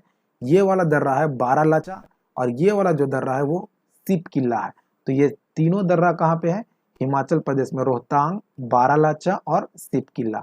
उसके बाद है उत्तराखंड का 3 दर्रा, कौन कौन? तो पहला ये वाला जो है वो माना, ये नीति और ये लीपू। माना, नीति, लीपू, ये तीनों दर्रा जो है वो कहाँ पे है? उत्तराखंड के हैं। उसके बाद सिक्किम में 2 दर्रा, एक है नाथुल्ला और एक है जेलेपला। एक है नाथुल्ला और दूसरा है जेलेपला। उसी प्रकार से ये अरुणाचल प्रदेश है, और अरुणाचल प्रदेश के 3 दर्रा कौन कौन? बोम डिल्ला, यांग यापा दर्रा और दीफू दर्रा, ये सभी अरुणाचल प्रदेश के हैं। तुजू दर्रा कहाँ पे है? तो ये मणिपुर में है। तुजू दर्रा कहाँ पे है? मणिपुर में है। अब आइए देखते हैं दक्षिण भारत के दर्रा। तो दक्षिण भारत में आपको जो मिलेगा दर्रा, महाराष्ट्र का 2, एक है थाल घाट और एक है भोर घाट। उसके बाद आपका केरला में 2 है, एक है पाल घाट और एक है शेनकोन्ना घाट दर्रा। तो ये आपके पास भारत में स्थित प्रमुख दर्रा थे। जो आपको याद रखना है, एक बार हम फिर से आपको रिवीजन करा देते हैं। पाल घाट सिंकोना घाट केरला में, थाल घाट भोर घाट आपका महाराष्ट्र में, तुजू दर्रा अरुणाचल प्रदेश में। उसके बाद हम आपको दिखाए थे तुजू दर्रा मणिपुर में। तुजू दर्रा कहाँ पे? मणिपुर में। उसके बाद जो हम आपको दिखाए थे अरुणाचल प्रदेश का, अरुणाचल प्रदेश में बोमडिल्ला, यांगयापा, दिफू दर्रा। सिक्किम में नाथुला, जयलेपला। और आपका ये हिमाचल प्रदेश में कौन सा हो जाएगा? ये उत्तराखंड का हिस्सा है। उत्तराखंड में माना, नीति, लिपू, ये हो गया आपका उत्तराखंड में। हिमाचल प्रदेश में तीन दर्रा, रोहतांग, बारालाचा, सिपकिला। लद्दाख में काराकोरम और बुर्जिला। और आपका जम्मू कश्मीर में पीर पंजाल, जोजिला और बनिहाल दर्रा। ये सभी भारत के प्रमुख दर्रे थे। तो इस प्रकार आपको मैप के सहारे इस दर्रे को याद रखना है। चले आते हैं अब अपने क्वेश्चन पे।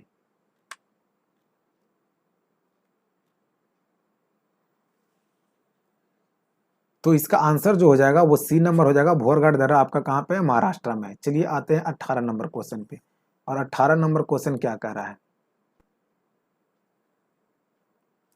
18 नंबर क्वेश्चन कह रहा है महाविस्फोट सिद्धांत संबंधित है। तो महाविस्फोट सिद्धांत जो है वो ब्रह्मांड की उत्पत्ति से संबंधित है। ब्रह्मांड की उत्पत्ति से संबंधित जो महाविस्फोट सिद्धांत था, यानी बिग बैंग थ्योरी, इसी को बोलते हैं बिग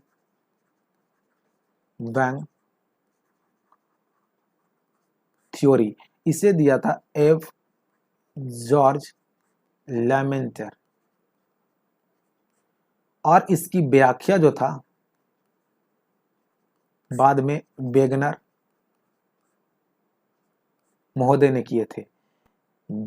ये महाविस्फोट सिद्धांत जो था वो लगभग आज से 13.7 वर्ष पूर्व की घटना है। 13.7 वर्ष पूर्व की ये घटना है। याद रखना है यहाँ से क्या क्या फैक्ट्स था आपको। महाविस्फोट सिद्धांत जिसे बिग बैंग थ्योरी कहते हैं वो ब्रह्मांड की उत्पत्ति से संबंधित है। एव जॉर्ज लेमेंटर ने इस थ्योरी को दिया था और इसकी बाद में व्याख्या वेगनर साहब ने किए थे। और ये 13.7 वर्ष पूर्व ये घटना घटी थी, जिससे ब्रह्मांड की उत्पत्ति के संबंध में जानकारी मिलती है। आगे आते हैं अगले क्वेश्चन पे। अगला क्वेश्चन है कि भारतीय उपमहाद्वीप मूल्यतः एक विशाल भूखंड का भाग था जिसे क्या कहा जाता है? देखिए, भारतीय उपमहाद्वीप का मतलब है जो ये दक्षिण का जो भाग है भारत का, आप जानते हैं इसे क्या कहा जाता है? गोंडवाना लैंड। गोंडवाना लैंड कहा जाता है। तो कह रहा है कि ये जो इलाका है इसे किस नाम से जाना जाता है नीचे वाले इलाके को? तो आंसर हो जाएगा गोंडवाना लैंड। आइए यहाँ पे थोड़ा सा और समझते हैं हम मैप के सहारे कि क्या है इस गोंडवाना लैंड की कहानी।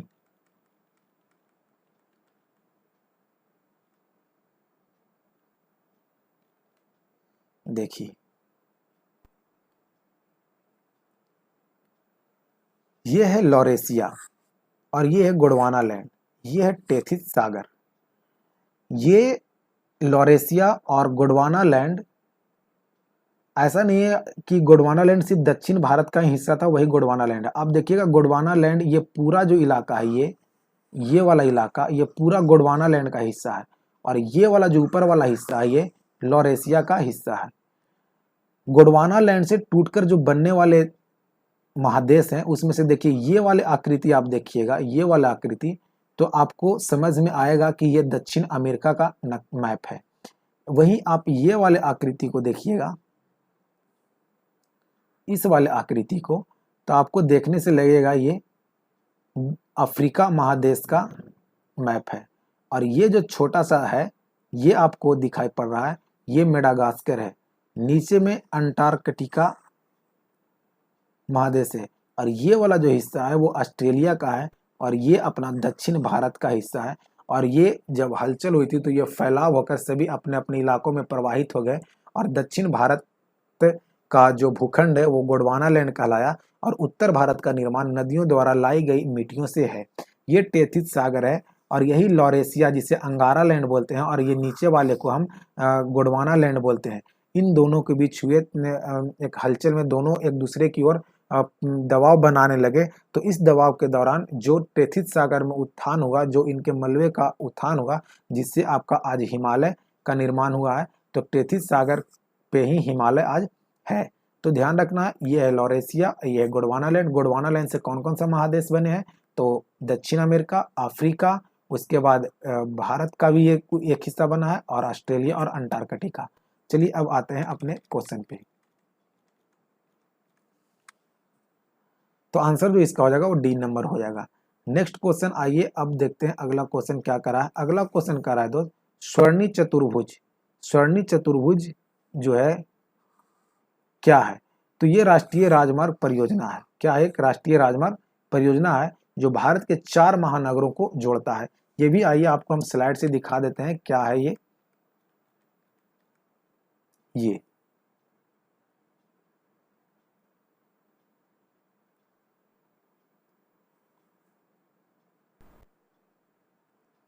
देखिए, एक शहर इससे बेहतर, अगले स्लाइड पर चलते हैं।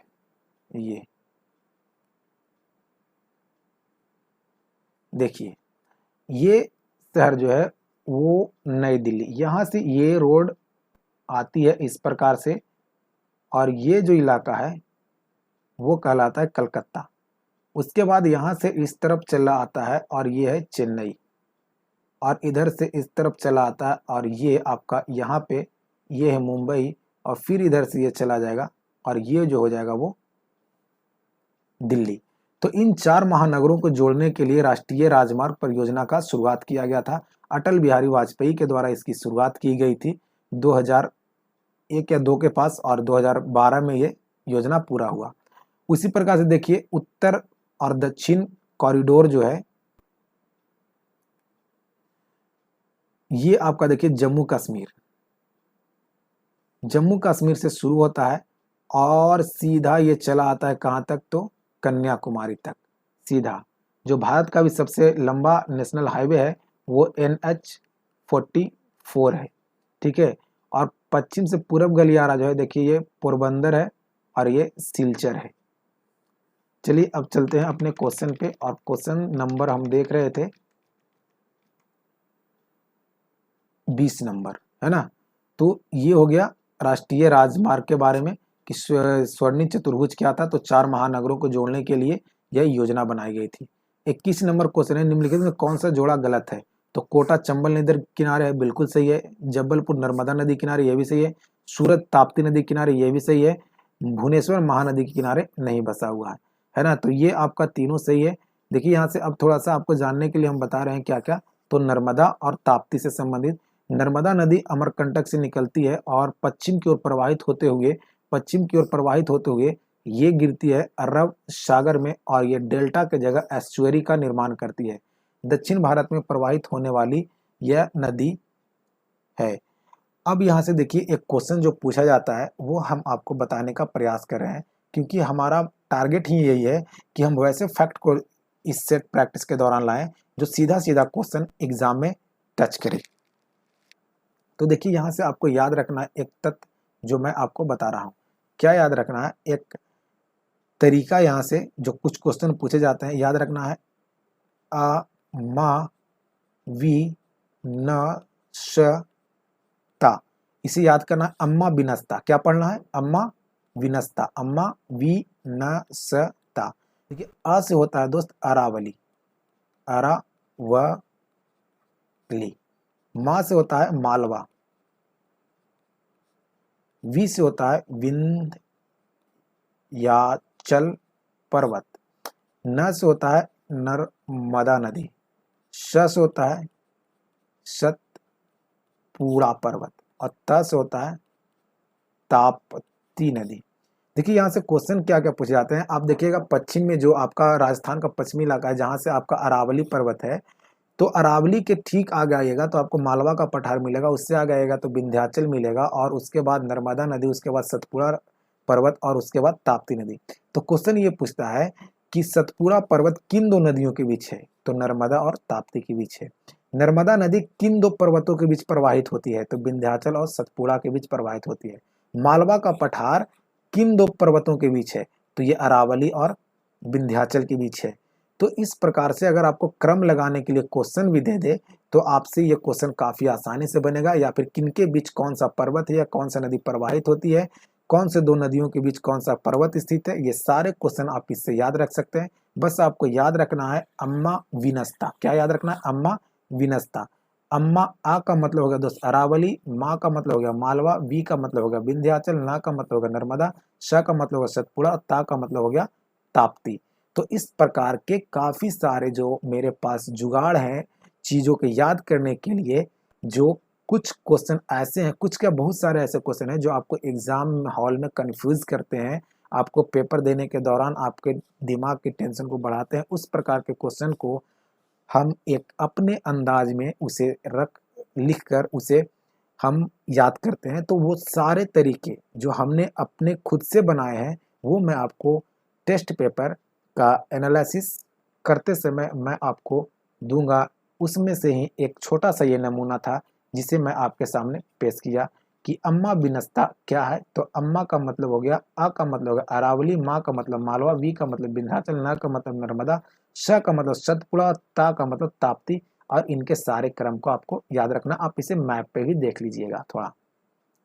चलिए आते हैं अगले क्वेश्चन पे, और अगला क्वेश्चन है 22 नंबर। 22 नंबर क्वेश्चन कर रहा है कि विंध्य शैल में निम्नलिखित में से किस के बृहद भंडार पाए जाते हैं। यानी कह रहा है कि विंध्याचल का जो शैल है, पर्वत है, उसमें किसका सबसे ज्यादा भंडार मिलता है। तो आइए अब देखते हैं इसके ऑप्शन पे।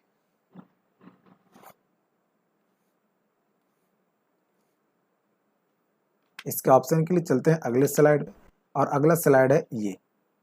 कह रहा है कि विंध्याचल का पर्वत में किसका सबसे ज्यादा भंडार मिलता है। तो आंसर इसका जो होगा ए नंबर, चूना पत्थर का भंडार मिलता है। देखिए इस प्रकार के क्वेश्चन पूछे जाते हैं, जैसे आपका विंध्याचल में चूना पत्थर का भंडार हो गया। लौह अयस्क या धातुओं का जो भंडार है वो धारावाड़ प्रकार के चट्टान में मिलता है। उसके बाद धारावाड़ प्रकार के चट्टान में, धारावाड़ प्रकार के चट्टान में आपको लौह अयस्क या धातु वगैरह मिलते हैं। गोंडवाना में आपको मिल जाएगा कोयला क्षेत्र। बेसाल्ट चट्टान जो कोयला निर्माण के लिए, बेसाल्ट चट्टान, इससे इसके टूटने फूटने से काली मिट्टी का निर्माण होता है। लिग्नाइट जिसे भूरा कोयला कहा जाता है, और ये आपको तमिलनाडु के क्षेत्र में मिलता है। आइए अब चलते हैं अगले क्वेश्चन पे। क्वेश्चन नंबर 23 नंबर क्वेश्चन कर रहा है कि भारतीय संविधान के अनुच्छेद 344 के तहत प्रथम राजकीय भाषा आयोग का गठन हुआ था। तो देखिए अनुच्छेद 344 के तहत प्रथम राजकीय भाषा आयोग का गठन जो किया गया था वो 1955 में किया गया था, और विजय खरे की अध्यक्षता में राजभाषा आयोग का गठन किया जाता है। तो ध्यान रखना है कि राजभाषा आयोग का गठन किस अनुच्छेद के तहत किया गया था। तो अनुच्छेद 344 के तहत। और कब किया गया था? तो 1955 में। किसकी अध्यक्षता में? तो विजय खरे की अध्यक्षता में। आइए जानते हैं हम थोड़ी सी राजभाषा के बारे में।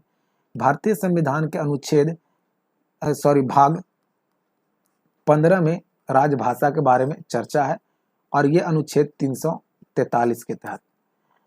मूल संविधान में भाषाओं की जो संख्या थी वो थी 14। एक भाषा जुड़ा और बन गया 15। 15वां भाषा बना सिंघी। ये 21वां संविधान संशोधन 1967 में जोड़ा गया था। इसके बाद आपका 71वां संविधान संशोधन होता है 1992 में। इसके तहत 3 भाषाओं को जोड़ा गया। एक था कोंकणी, और एक था मणिपुरी,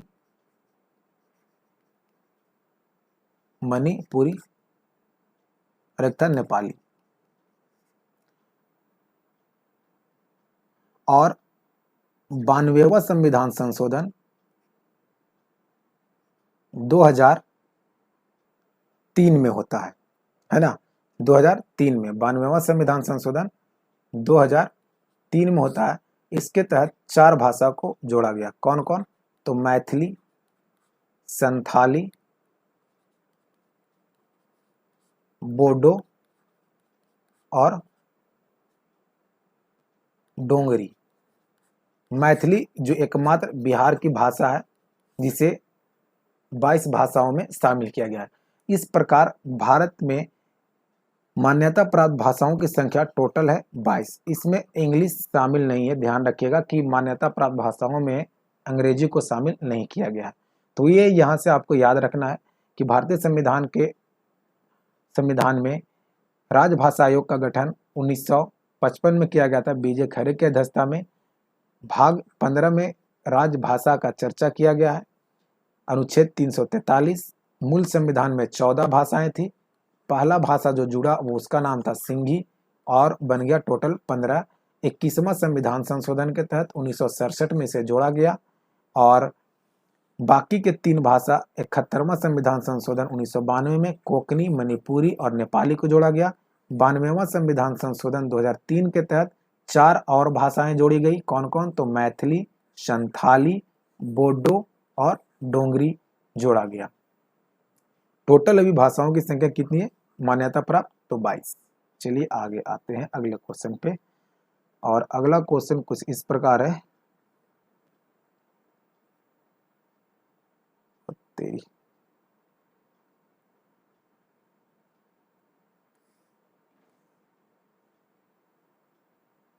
24 नंबर क्वेश्चन कर रहा है, किस राज्य में विधान परिषद की स्थापना, किसी राज्य में विधान परिषद की स्थापना और उसकी समाप्ति का प्रबंध भारतीय संविधान के अनुच्छेद 169 के तहत किया गया है? आंसर होगा इसका बी नंबर। तो ये किसी भी राज्य में विधान परिषद का गठन करना हो तो उस विधानसभा के सदस्यों के द्वारा 2/3 बहुमत से अगर पारित कर दिया जाता है तो उस राज्य में विधान परिषद का गठन किया जा सकता है।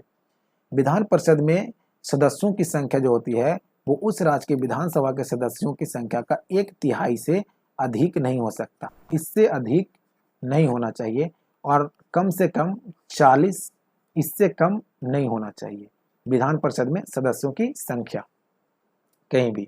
तो विधान परिषद के बारे में और भी डिटेल्स जानकारी जो एक अलग टॉपिक होगा, जब हम आपको लूसेंट पढ़ाने के लिए शुरू करेंगे तो हम उसमें हर टॉपिक को बिल्कुल डिटेल्स में पढ़ेंगे। हर वो तथ्य जो आपके एग्जाम के पॉइंट ऑफ व्यू से इम्पोर्टेंस होगा वो सारे पॉइंट्स पे हम डिस्कशन करेंगे, क्योंकि हम लूसेंट का भी बहुत जल्द क्लास स्टार्ट करने जा रहे हैं।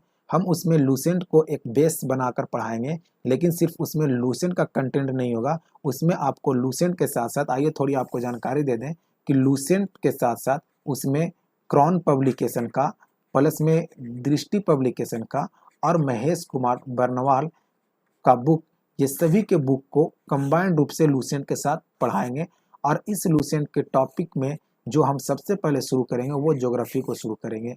तो आपको इंतज़ार करना होगा अभी थोड़ा कि कब ये लूसेंट का सिलसिला शुरू होता है, जो आपको बहुत ही अच्छा लगने वाला है, क्योंकि हम बहुत ही अपने अलग अंदाज में इसे पढ़ाएंगे। चलिए आते हैं अगले क्वेश्चन पे।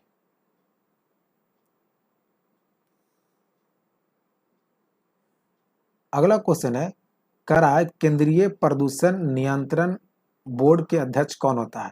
तो केंद्रीय प्रदूषण नियंत्रण बोर्ड का जो अध्यक्ष जो होता है, इसका एक पूर्णकालीन अध्यक्ष होता है और इसका कोई ऐसा राष्ट्रपति, प्रधानमंत्री ऐसा कोई अध्यक्ष होता नहीं है, इसका पूर्णकालीन एक।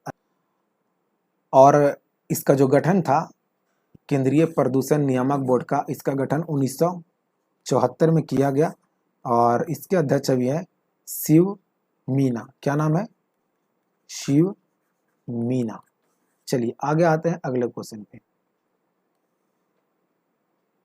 अगला क्वेश्चन है कि राष्ट्रपति का चुनाव निम्नलिखित के द्वारा संचालित किया जाता है? तो राष्ट्रपति का चुनाव जो है वो भारत के निर्वाचन आयोग के द्वारा संचालित किया जाता है। किसके द्वारा किया जाता है? भारत के निर्वाचन आयोग के द्वारा। आइए इसमें संवैधानिक जानकारी इसके बारे में जाते हैं, भारत के निर्वाचन आयोग के बारे में। तो भाग 15 में सॉरी, मैंने पीछे शायद राजभाषा आयोग के भाग 15 बता दिया, जबकि वो भाग 17 होगा, उससे आप थोड़ा सा सुधार लीजिएगा। राजभाषा आयोग का जो भाग 17 होगा, यहाँ पे भाग 15 जो है वो निर्वाचन आयोग से संबंधित है और इसकी अनुच्छेद जो है वो 324 से 29 तक है। 324 से 329 तक है। आपका इसका जो गठन किया गया था वो 25 जनवरी को, कब किया गया था? 25 जनवरी को, 25 जनवरी 1950 को इसका गठन किया गया। उसके बाद 1993 से यह 3 स्तरीय हो गया। इसके एक अध्यक्ष होते हैं और उपाध्यक्ष भी होते हैं। तो अध्यक्ष जो होता है वो 6 वर्ष या 65 वर्ष के लिए और उपाध्यक्ष जो होता है वो 6 वर्ष या 62 वर्ष के लिए चुने जाते हैं। चलिए आते हैं अब आगे अगले क्वेश्चन पे। अगला क्वेश्चन है 27 नंबर कि केशवानाथ भारती केस का महत्व किस क्षेत्र में है। तो केशवानाथ भारती जो केस था का महत्व इसलिए है कि यह उच्चतम न्यायालय में संविधान के मूल विशेषताओं को प्रतिबंधित किया था। देखिए केशवानाथ जो थे वो केरल के एक संत थे। इन्होंने ऐसा प्रावधान किया कि किसी भी प्रकार के संशोधन अगर संविधान में किया जा रहा है तो उसके मूलभूत जो अधिकार है, मूलभूत जो उसके खंड है, उसमें किसी भी प्रकार का संशोधन नहीं किया जाना चाहिए। ये प्रावधान किया गया था केशवानाथ भारती राजकेरल मामले में। आइए अब चलते हैं अगले क्वेश्चन पे।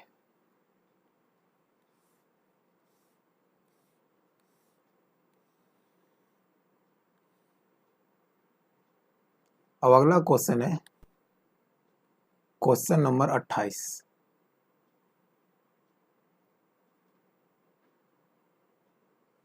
कह रहा है कि भारतीय संसद की संप्रभुता प्रतिबंधित है। तो भारतीय संसद की जो संप्रभुता है वो प्रतिबंधित है न्यायिक समीक्षा में। क्या है न्यायिक समीक्षा?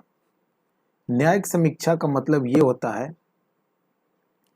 कि न्यायालय को ये अधिकार है कि संसद में किस प्रकार की विधि या विधायक या फिर बिल को लाया जा रहा है, या फिर जो भी कानून को संसद के द्वारा बनाया जा रहा है, क्या वो संवैधानिक तौर पे सही है या गलत है, इसकी समीक्षा करना ही न्यायिक समीक्षा कहलाता है। तो क्वेश्चन में कहा भारतीय संसद की संप्रभुता प्रतिबंधित है किसमें? तो न्यायिक समीक्षा में, क्योंकि न्यायिक समीक्षा के तहत ही संसद में बने कानून को न्यायपालिका के द्वारा यानी न्यायालय के द्वारा उसकी समीक्षा की जाती है। तो आंसर हो जाएगा इसका बी नंबर। उसके बाद आते हैं 29 नंबर क्वेश्चन पे कि देश में अंतिम बार विमुद्रीकरण कब हुआ था। तो देश में अंतिम बार जो विमुद्रीकरण हुआ था वो 8 नवंबर 2016 को हुआ था, जब नरेंद्र मोदी ने 500 और 1000 के नोट को बंद कर दिया था। भारत में अभी तक 2 बार विमुद्रीकरण हुआ है। पहली बार मोरारजी देसाई ने 1978 में 1000 और 5000 के नोट को बंद कर दिया था। तो ध्यान रखना है, पहली बार 1978 में मोरारजी देसाई के समय में, और दूसरी बार 8 नवंबर 2016 को 500 और 1000 के नोट बंद कर दिया गया था मोदी जी के समय में। चलिए आइए आगे अगले क्वेश्चन। नेक्स्ट क्वेश्चन है कराए निम्न कारणों से सकल राष्ट्रीय उत्पाद में श्रम की भागीदारी कम जाती है, यानी ग्रॉस नेशनल प्रोडक्ट में मजदूरों की भागीदारी क्यों कम जाती है। 30 नंबर क्वेश्चन करा है कि ग्रॉस नेशनल प्रोडक्ट है उसमें मजदूरों की भागीदारी कम क्यों जाती है।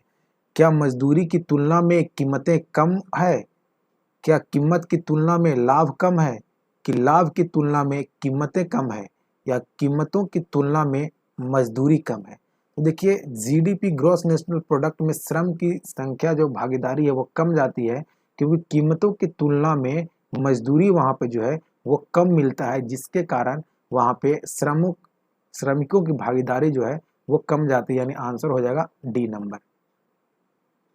अगले क्वेश्चन पे चलते हैं। 31 नंबर क्वेश्चन कर रहा है कि हैंडबुक ऑफ एग्रीकल्चर प्रकाशित किया जाता है किसके द्वारा। तो ये जो प्रकाशित किया जाता है वो भारतीय कृषि अनुसंधान संस्थान के द्वारा प्रकाशित किया जाता है। हैंडबुक ऑफ एग्रीकल्चर जो है वो भारतीय कृषि अनुसंधान परिषद के द्वारा प्रकाशित किया जाता है, और इसका हेड क्वार्टर जो है HQ जो है वो आपका न्यू दिल्ली में। चलिए आगे आते हैं अगले क्वेश्चन पे। 32 नंबर क्वेश्चन करा है निम्न में कौन सा एक वित्तीय समावेश की प्रक्रिया की सफलता में बाधा पहुंचाता है? कह रहा है वित्तीय समावेश की प्रक्रिया में सफलता में बाधा पहुंचाता है, उसको चयन कीजिए। तो देखिए, अगर आप किसी भी क्षेत्र में समावेश करना चाहते हैं, यानी उसमें आप साझेदारी करना चाहते हैं, तो क्या चाहेंगे आपकी आपकी आय निम्न आय हो वहाँ पे, या फिर उस क्षेत्र के लोग, उसमें काम करने वाले वो निरक्षर हों, या फिर वहाँ पे बैंक शाखाओं का अभाव हो? कोई भी ऐसा नहीं आप चाहेंगे जिससे कि ऐसे स्थिति में आपको बाधा पहुंचे। तो पूछा कि बाधक है, तो ये सभी बाधक है, निम्न आय भी बाधक है आपका, निरक्षरता भी बाधक है, और बैंक शाखा का अभाव भी यहाँ पे बाधक है। तो आंसर हो जाएगा डी नंबर इसका। चलिए आगे आते हैं, भारत में निम्नलिखित में से कौन सा सबसे बड़ा म्यूचुअल फंड का संगठन है? तो इसका जो आंसर हो जाएगा वो हो जाएगा यूटीआई। क्या आंसर हो जाएगा? यूटीआई। इसके लिए चलते हैं अगले स्लाइड पे। तो हमसे पूछा गया था सबसे बड़ा म्यूचुअल फंड कौन सा है, तो आंसर हो जाएगा D number, UTI, D number. Next है 34 नंबर, मुद्रा का अवमूलन का क्या अभिप्राय है? देखिए, मुद्रा का अवमूलन का अभिप्राय यह है कि देश में निर्यात को बढ़ावा देना और आयात को घटाना। मतलब यह है, निर्यात को बढ़ावा देने का मतलब कि भारत में बने जो भी माल है उसे बाहर ज़्यादा से ज़्यादा भेजा जाए और विदेशी वस्तुओं को भारत में कम से कम मंगाया जाए। ये मुद्रा अवमूलन का मुख्य कार्य है। दूसरे शब्दों में यह कह सकते हैं कि अपने ही देश की मुद्रा का वैल्यू जानबूझकर कम करना, ये मुद्रा अवमूलन कहलाता है। ये ऐसा मुद्रा अवमूलन भारत में अभी तक 3 बार हो चुका है, 49, 66 और 91। कब हुआ? 49, 66 और 91, यानी 1949, 1966 और 1991 में मुद्रा अवमूलन की घटनाएं भारत में घटी है। आइए चलते हैं अगले क्वेश्चन पे। अगला है 35 नंबर क्वेश्चन। 35 नंबर क्वेश्चन करा है, निम्नलिखित में से कौन सा कारण प्रकाश संश्लेषण का प्रभावी नहीं करता है? पौधे में जो प्रकाश संश्लेषण है उसमें प्रभाव नहीं करता है।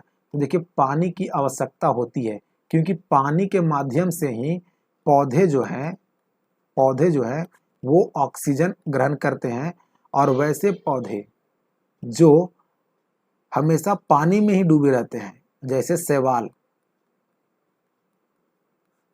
ये इसका पूरा पार्ट ही प्रकाश संश्लेषण करता है। तो प्रकाश संश्लेषण में कार्बन डाइऑक्साइड की आवश्यकता पड़ती है। तो शैवाल जो है वो पानी में ही घुले हुए CO2 को ग्रहण करके प्रकाश संश्लेषण की क्रिया को वो संपन्न करता है। तो पानी तो आवश्यक ही है, क्योंकि पानी के बिना ऑक्सीजन मिलेगा नहीं पौधे को, तो वो प्रकाश संश्लेषण की क्रिया कर नहीं सकता है। पौधे को पानी जो है वो ऑस्मोसिस प्रक्रिया के द्वारा जड़ से माध्यम से जाता है, और वो जाइलम के माध्यम से ऊपर चढ़ता है। सूर्य का प्रकाश ये भी इम्पोर्टेंट है, क्योंकि सूर्य का प्रकाश पौधे में पाए गए पर्णहरित पे के सहारे से वो उसमें संश्लेषण का प्रक्रिया को संपन्न करता है। उसके बाद कार्बन डाइऑक्साइड, बिल्कुल ये भी इम्पोर्टेंस है कि ये तीनों तो काम का चीज़ है प्रकाश संश्लेषण में। मृदा का रंग, मिट्टी का रंग कैसा भी हो, उससे क्या फर्क पड़ता है? ये आंसर नहीं होगा आपका, यानी आंसर ये आपका यानी गलत होगा, यानी ये चीज़ की आवश्यकता नहीं पड़ती है। कौन सा? तो मृदा का रंग का। बाकी आपको पानी का, सूर्य प्रकाश का, कार्बन डाइऑक्साइड का ये आवश्यकता पड़ती है।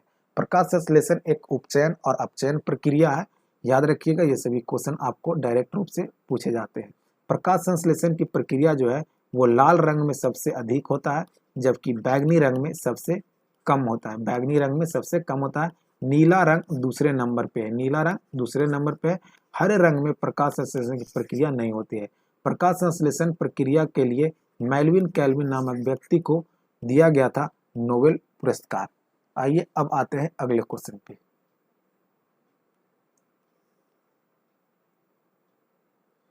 नेक्स्ट क्वेश्चन कर रहा है कि निम्नलिखित में से कौन सा हास्य गैस यानी लाफिंग गैस है? तो नाइट्रस ऑक्साइड, ए नंबर ऑप्शन हो जाएगा, N2O इसका सूत्र होता है।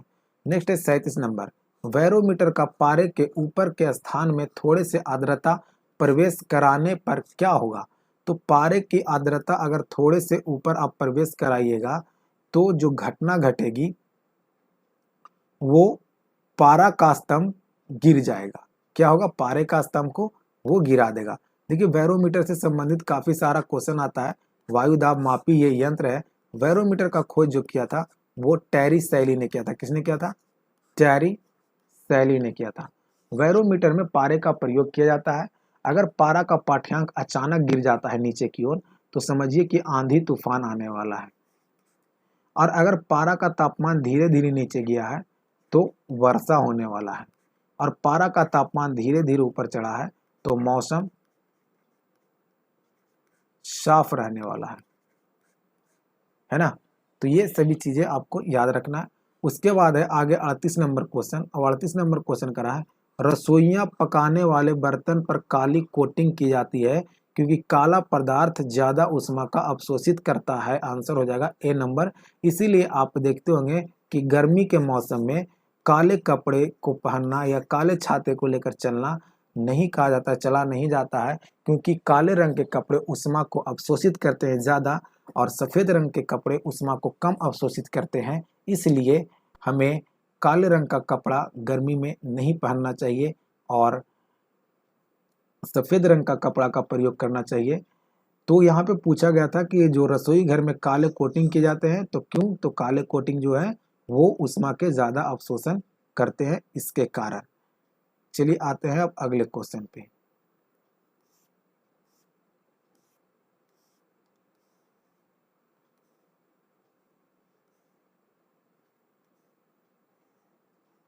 उनचालीस नंबर क्या कह रहा है? 39 नंबर कह रहा है कि पैतृकता सिद्ध करने के लिए निम्नलिखित में से कौन सहायक होता है? तो पैतृकता सिद्ध करने के लिए आपके पास जो सहायक होते हैं वो डीएनए अंगुली छाप होता है। डीएनए अंगुली छाप यानी डीएनए फिंगर प्रिंटिंग के द्वारा पैतृकता सिद्ध किया जाता है। आंसर हो जाएगा डी नंबर। 40 नंबर क्वेश्चन कर रहा है मोटर कार के धुएं से मानसिक रोग पैदा करने वाला प्रदूषक कौन सा है? क्योंकि मोटर कार के धुआं में जो पदार्थ पाया जाता है उसे बोलते हैं सीसा। ये जनरली शहरी क्षेत्र में ज़्यादातर ये प्रदूषक होता है और ये मानसिक रोग को पैदा करता है। तो आंसर हो जाएगा इसका सीसा। चलिए चलते हैं अगले क्वेश्चन पे। 41 नंबर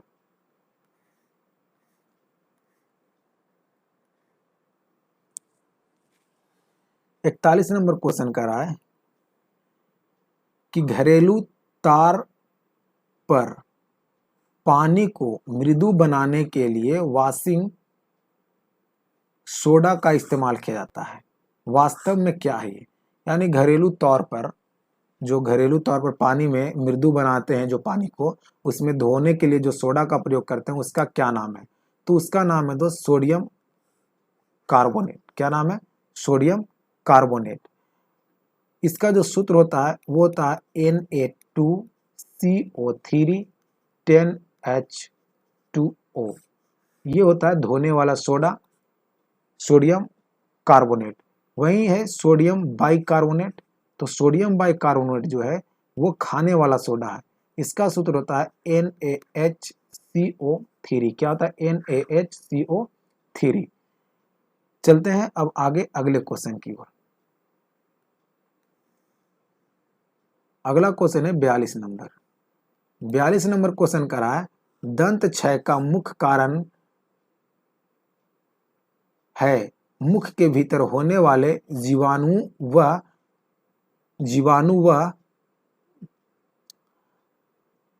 कार्बोहाइड्रेट के खाद्य कणों के माध्यम से अंतर्व्यवहार होने के कारण। देखिए कार्बोहाइड्रेट के खाद्य पदार्थों के कारण और जीवाणुओं के कारण ही आपका दंत का क्षय होता है। ऐसे भी आप याद रखिए अगर दांत का पीएच मान 5.5 से कम गया तो दांत झरना शुरू हो जाता है। पीएच मान जिसका फुल फॉर्म होता है power of hydrogen. PH scale का खोज किया था किसने? तो सोरेनसन नामक व्यक्ति ने पीएच स्केल का खोज किया था। बात यहाँ पे दांत की गई है तो आइए कुछ दांत संबंधी तथ्य को जानते हैं। मानव जो है एक विषम दंतीय प्राणी है। कैसा प्राणी है? विषम दंतीय प्राणी है। इसके दांत जो है वो 4 प्रकार के होते हैं। एक होता है कृदंत, दूसरा होता है रदनक, तीसरा होता है अग्रचवर्णक और चौथा होता है चवर्णक। कृदंत का काम है भोजन को काटना, रदनक का काम है भोजन को फाड़ना, अग्र चवर्णक और चवर्णक जो है वो भोजन का काम है पीसना। ठीक है। दांत जो बने होते हैं, दांत जो बने होते हैं वो कैल्शियम फास्फेट और कैल्शियम कार्बोनेट के बने होते हैं। लेकिन दांत का सबसे कठोर जो तत्व होता है वो होता है एनामिल, एनामिल। और दांत में कठोरता जो प्रदान करता है वो है फ्लोरीन। दांत की कठोरता को प्रदान कौन करता है? तो फ्लोरीन दांत की कठोरता को प्रदान करता है। उसके बाद दांत संबंधी और क्वेश्चंस क्या आते हैं? दूध के दांत कितने होते हैं? तो 20। दूध के दांत 20 होते हैं, ये याद रखना है। क्वेश्चन ये पूछा सकता है कितने दांत 2 बार आते हैं? तो 20 दांत जो है वो 2 बार आते हैं। अब क्वेश्चन पूछ दे आपसे ये कि दूध के दांत कितने होते हैं? तो भी आंसर 20। और कितने ऐसे दांत हैं मानव के जो 2 बार आते हैं? तो वो भी आंसर क्या हो जाएगा? 20। चलिए अब चलते हैं अगले क्वेश्चन पे, और अगला क्वेश्चन है आपका 43 नंबर। ये कह रहा है कि जब किसी दर्पण से कोई प्रकाश का तरंग परावर्तित होता है तो परिवर्तन होता है, किसका परिवर्तन होता है वो पूछा गया है। तो परिवर्तन जो होता है वो आयाम का होता है। किसका होता है? आयाम का। आंसर हो जाएगा बी नंबर। चलिए अब आते हैं अगले क्वेश्चन पे, और अगला क्वेश्चन क्या कर रहा है वो देखते हैं।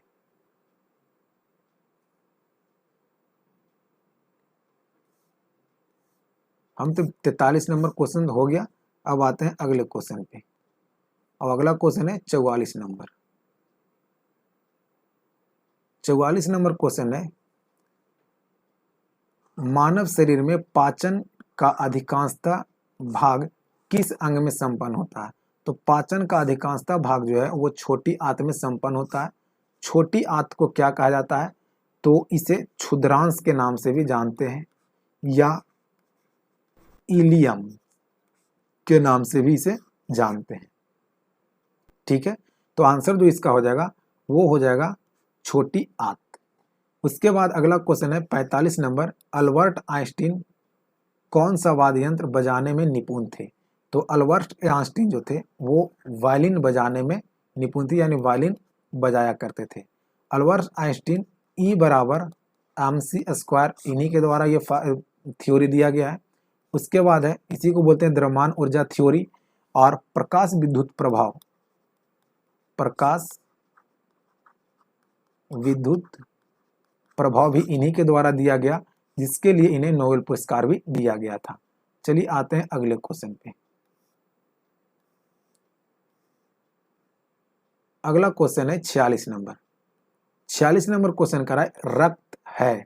तो रक्त जो है, रक्त का पीएच मान होता है 7.4। तो 7 से अधिक वाले को बोलते हैं क्या? क्षारीय। तो रक्त क्या हो जाएगा? क्षारीय हो जाएगा। और अम्लीय जो 7 से कम होगा, 7 होगा, वो उदासीन। अम्ल का स्वाद कैसा होता है? तो खट्टा होता है। अम्ल जो है वो नीले लिटमस को लाल रंग में बदल देता है। और अम्ल जो है वो जल के साथ विलयन करके H+ आयन देता है। ये सभी क्वेश्चन पूछे जाते हैं।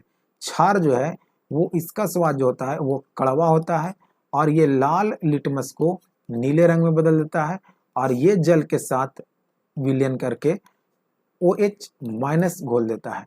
चलिए अब आते हैं अगले क्वेश्चन पे। बौद्ध मठ, ये यहाँ पे होना चाहिए तमांग मठ जो बौद्ध का है वो कहाँ पे है? तो ये अरुणाचल प्रदेश में। आंसर हो जाएगा A नंबर। चलिए आते हैं अगले क्वेश्चन पे, 48 नंबर। 48 नंबर क्वेश्चन कर रहा है कि प्रथम विद्युत रेल कब चली थी? तो प्रथम विद्युत रेल 1925 में चली थी, जबकि प्रथम रेल 1825 में चली थी पूरे विश्व में, और 1853 में भारत में प्रथम रेल चलाया गया था। तो विद्युत रेल पूछा है तो 1925 से आंसर हो जाएगा। टेस्ट मैचों में 6 गेंदों का ओवर कब से प्रारंभ हुआ था? तो ये प्रारंभ जो हुआ था वो आपका 1900 ईस्वी से शुरू हुआ था। आंसर हो जाएगा आपका बी नंबर। कौन सा? B number. नेक्स्ट है, सड़क की सबसे कम लंबाई किस राज्य में है? तो सड़क की सबसे कम लंबाई सिक्किम में है, जबकि सबसे अधिक लंबाई जो है वो महाराष्ट्र में है। तो ये थे 50 क्वेश्चन आज का, जो आपको मेरे द्वारा एनालिसिस कराया गया है, डिस्कशन कराया गया है, जिसमें कुछ क्वेश्चंस को हमने ऐसे ही निकाल दिया। बहुत सारे ऐसे फैक्ट थे जो हमने नहीं बता पाया, क्योंकि ये मेरा पहला सेट था और थोड़ी सी हमें परेशानी हो रही थी ये वीडियो शूट करने में, ये बनाने में, इसलिए मैंने थोड़ा कम ही मैटर इसमें इंक्लूड कर पाया। अगले वीडियो में मैं पूरे कोशिश करूंगा कि जो भी मेरे पास मैटर हैं वो सारे मैटर को इसमें इंक्लूड किया जाए, क्योंकि थोड़ा सा वीडियो भी लंबा हो जा रहा है। हमें ये भी ध्यान रखना है कि थोड़ा कम टाइम का वीडियो हो और ज़्यादा से ज़्यादा कंटेंट आपको दिया जाए। तो इस प्रकार हमारे सेट प्रैक्टिस का एनालिसिस कराने का तरीका है। अगर हमारा ये सेट प्रैक्टिस का एनालिसिस आपको पसंद आता है तो हमारे वीडियो को लाइक करें, और हमारे चैनल पे अगर आप नए हैं तो हमारे यूट्यूब चैनल जो नाम है द स्टूडेंट एकेडमी उसे सब्सक्राइब कर लें और बेल आइकन के घंटी को भी दबाएं, ताकि सबसे पहला नोटिफिकेशन आपके पास ही पहुंचे। और अपने दोस्तों में भी इस वीडियो को शेयर करें, ताकि उन लोगों को भी अपनी काम पूरी हो जाए जिन्हें ऐसे वीडियो की आवश्यकता है। तो आज इस वीडियो में इतना ही। आगे आपको इस YouTube चैनल पे, यानी इस एजुकेशनल अड्डा पे जिसका नाम है द स्टूडेंट एकेडमी पे, क्या शेड्यूल होगा, किस प्रकार से इसे चलाया जाएगा, कैसे इस पे हम टेस्ट में कंडक्ट होंगे, कैसे हम इस पे पढ़ाई कर सकते हैं, ये सारी जानकारी आपको वीडियो के माध्यम से दिन प्रतिदिन आते रहेंगे। आप हमारे चैनल से जुड़े रहें। तो आज के लिए इस वीडियो में इतना ही। खुश रहिए, हंसते रहिए, मुस्कुराते रहिए और अपना ख्याल रखिए। जय हिंद, वंदे मातरम, भारत माता की जय।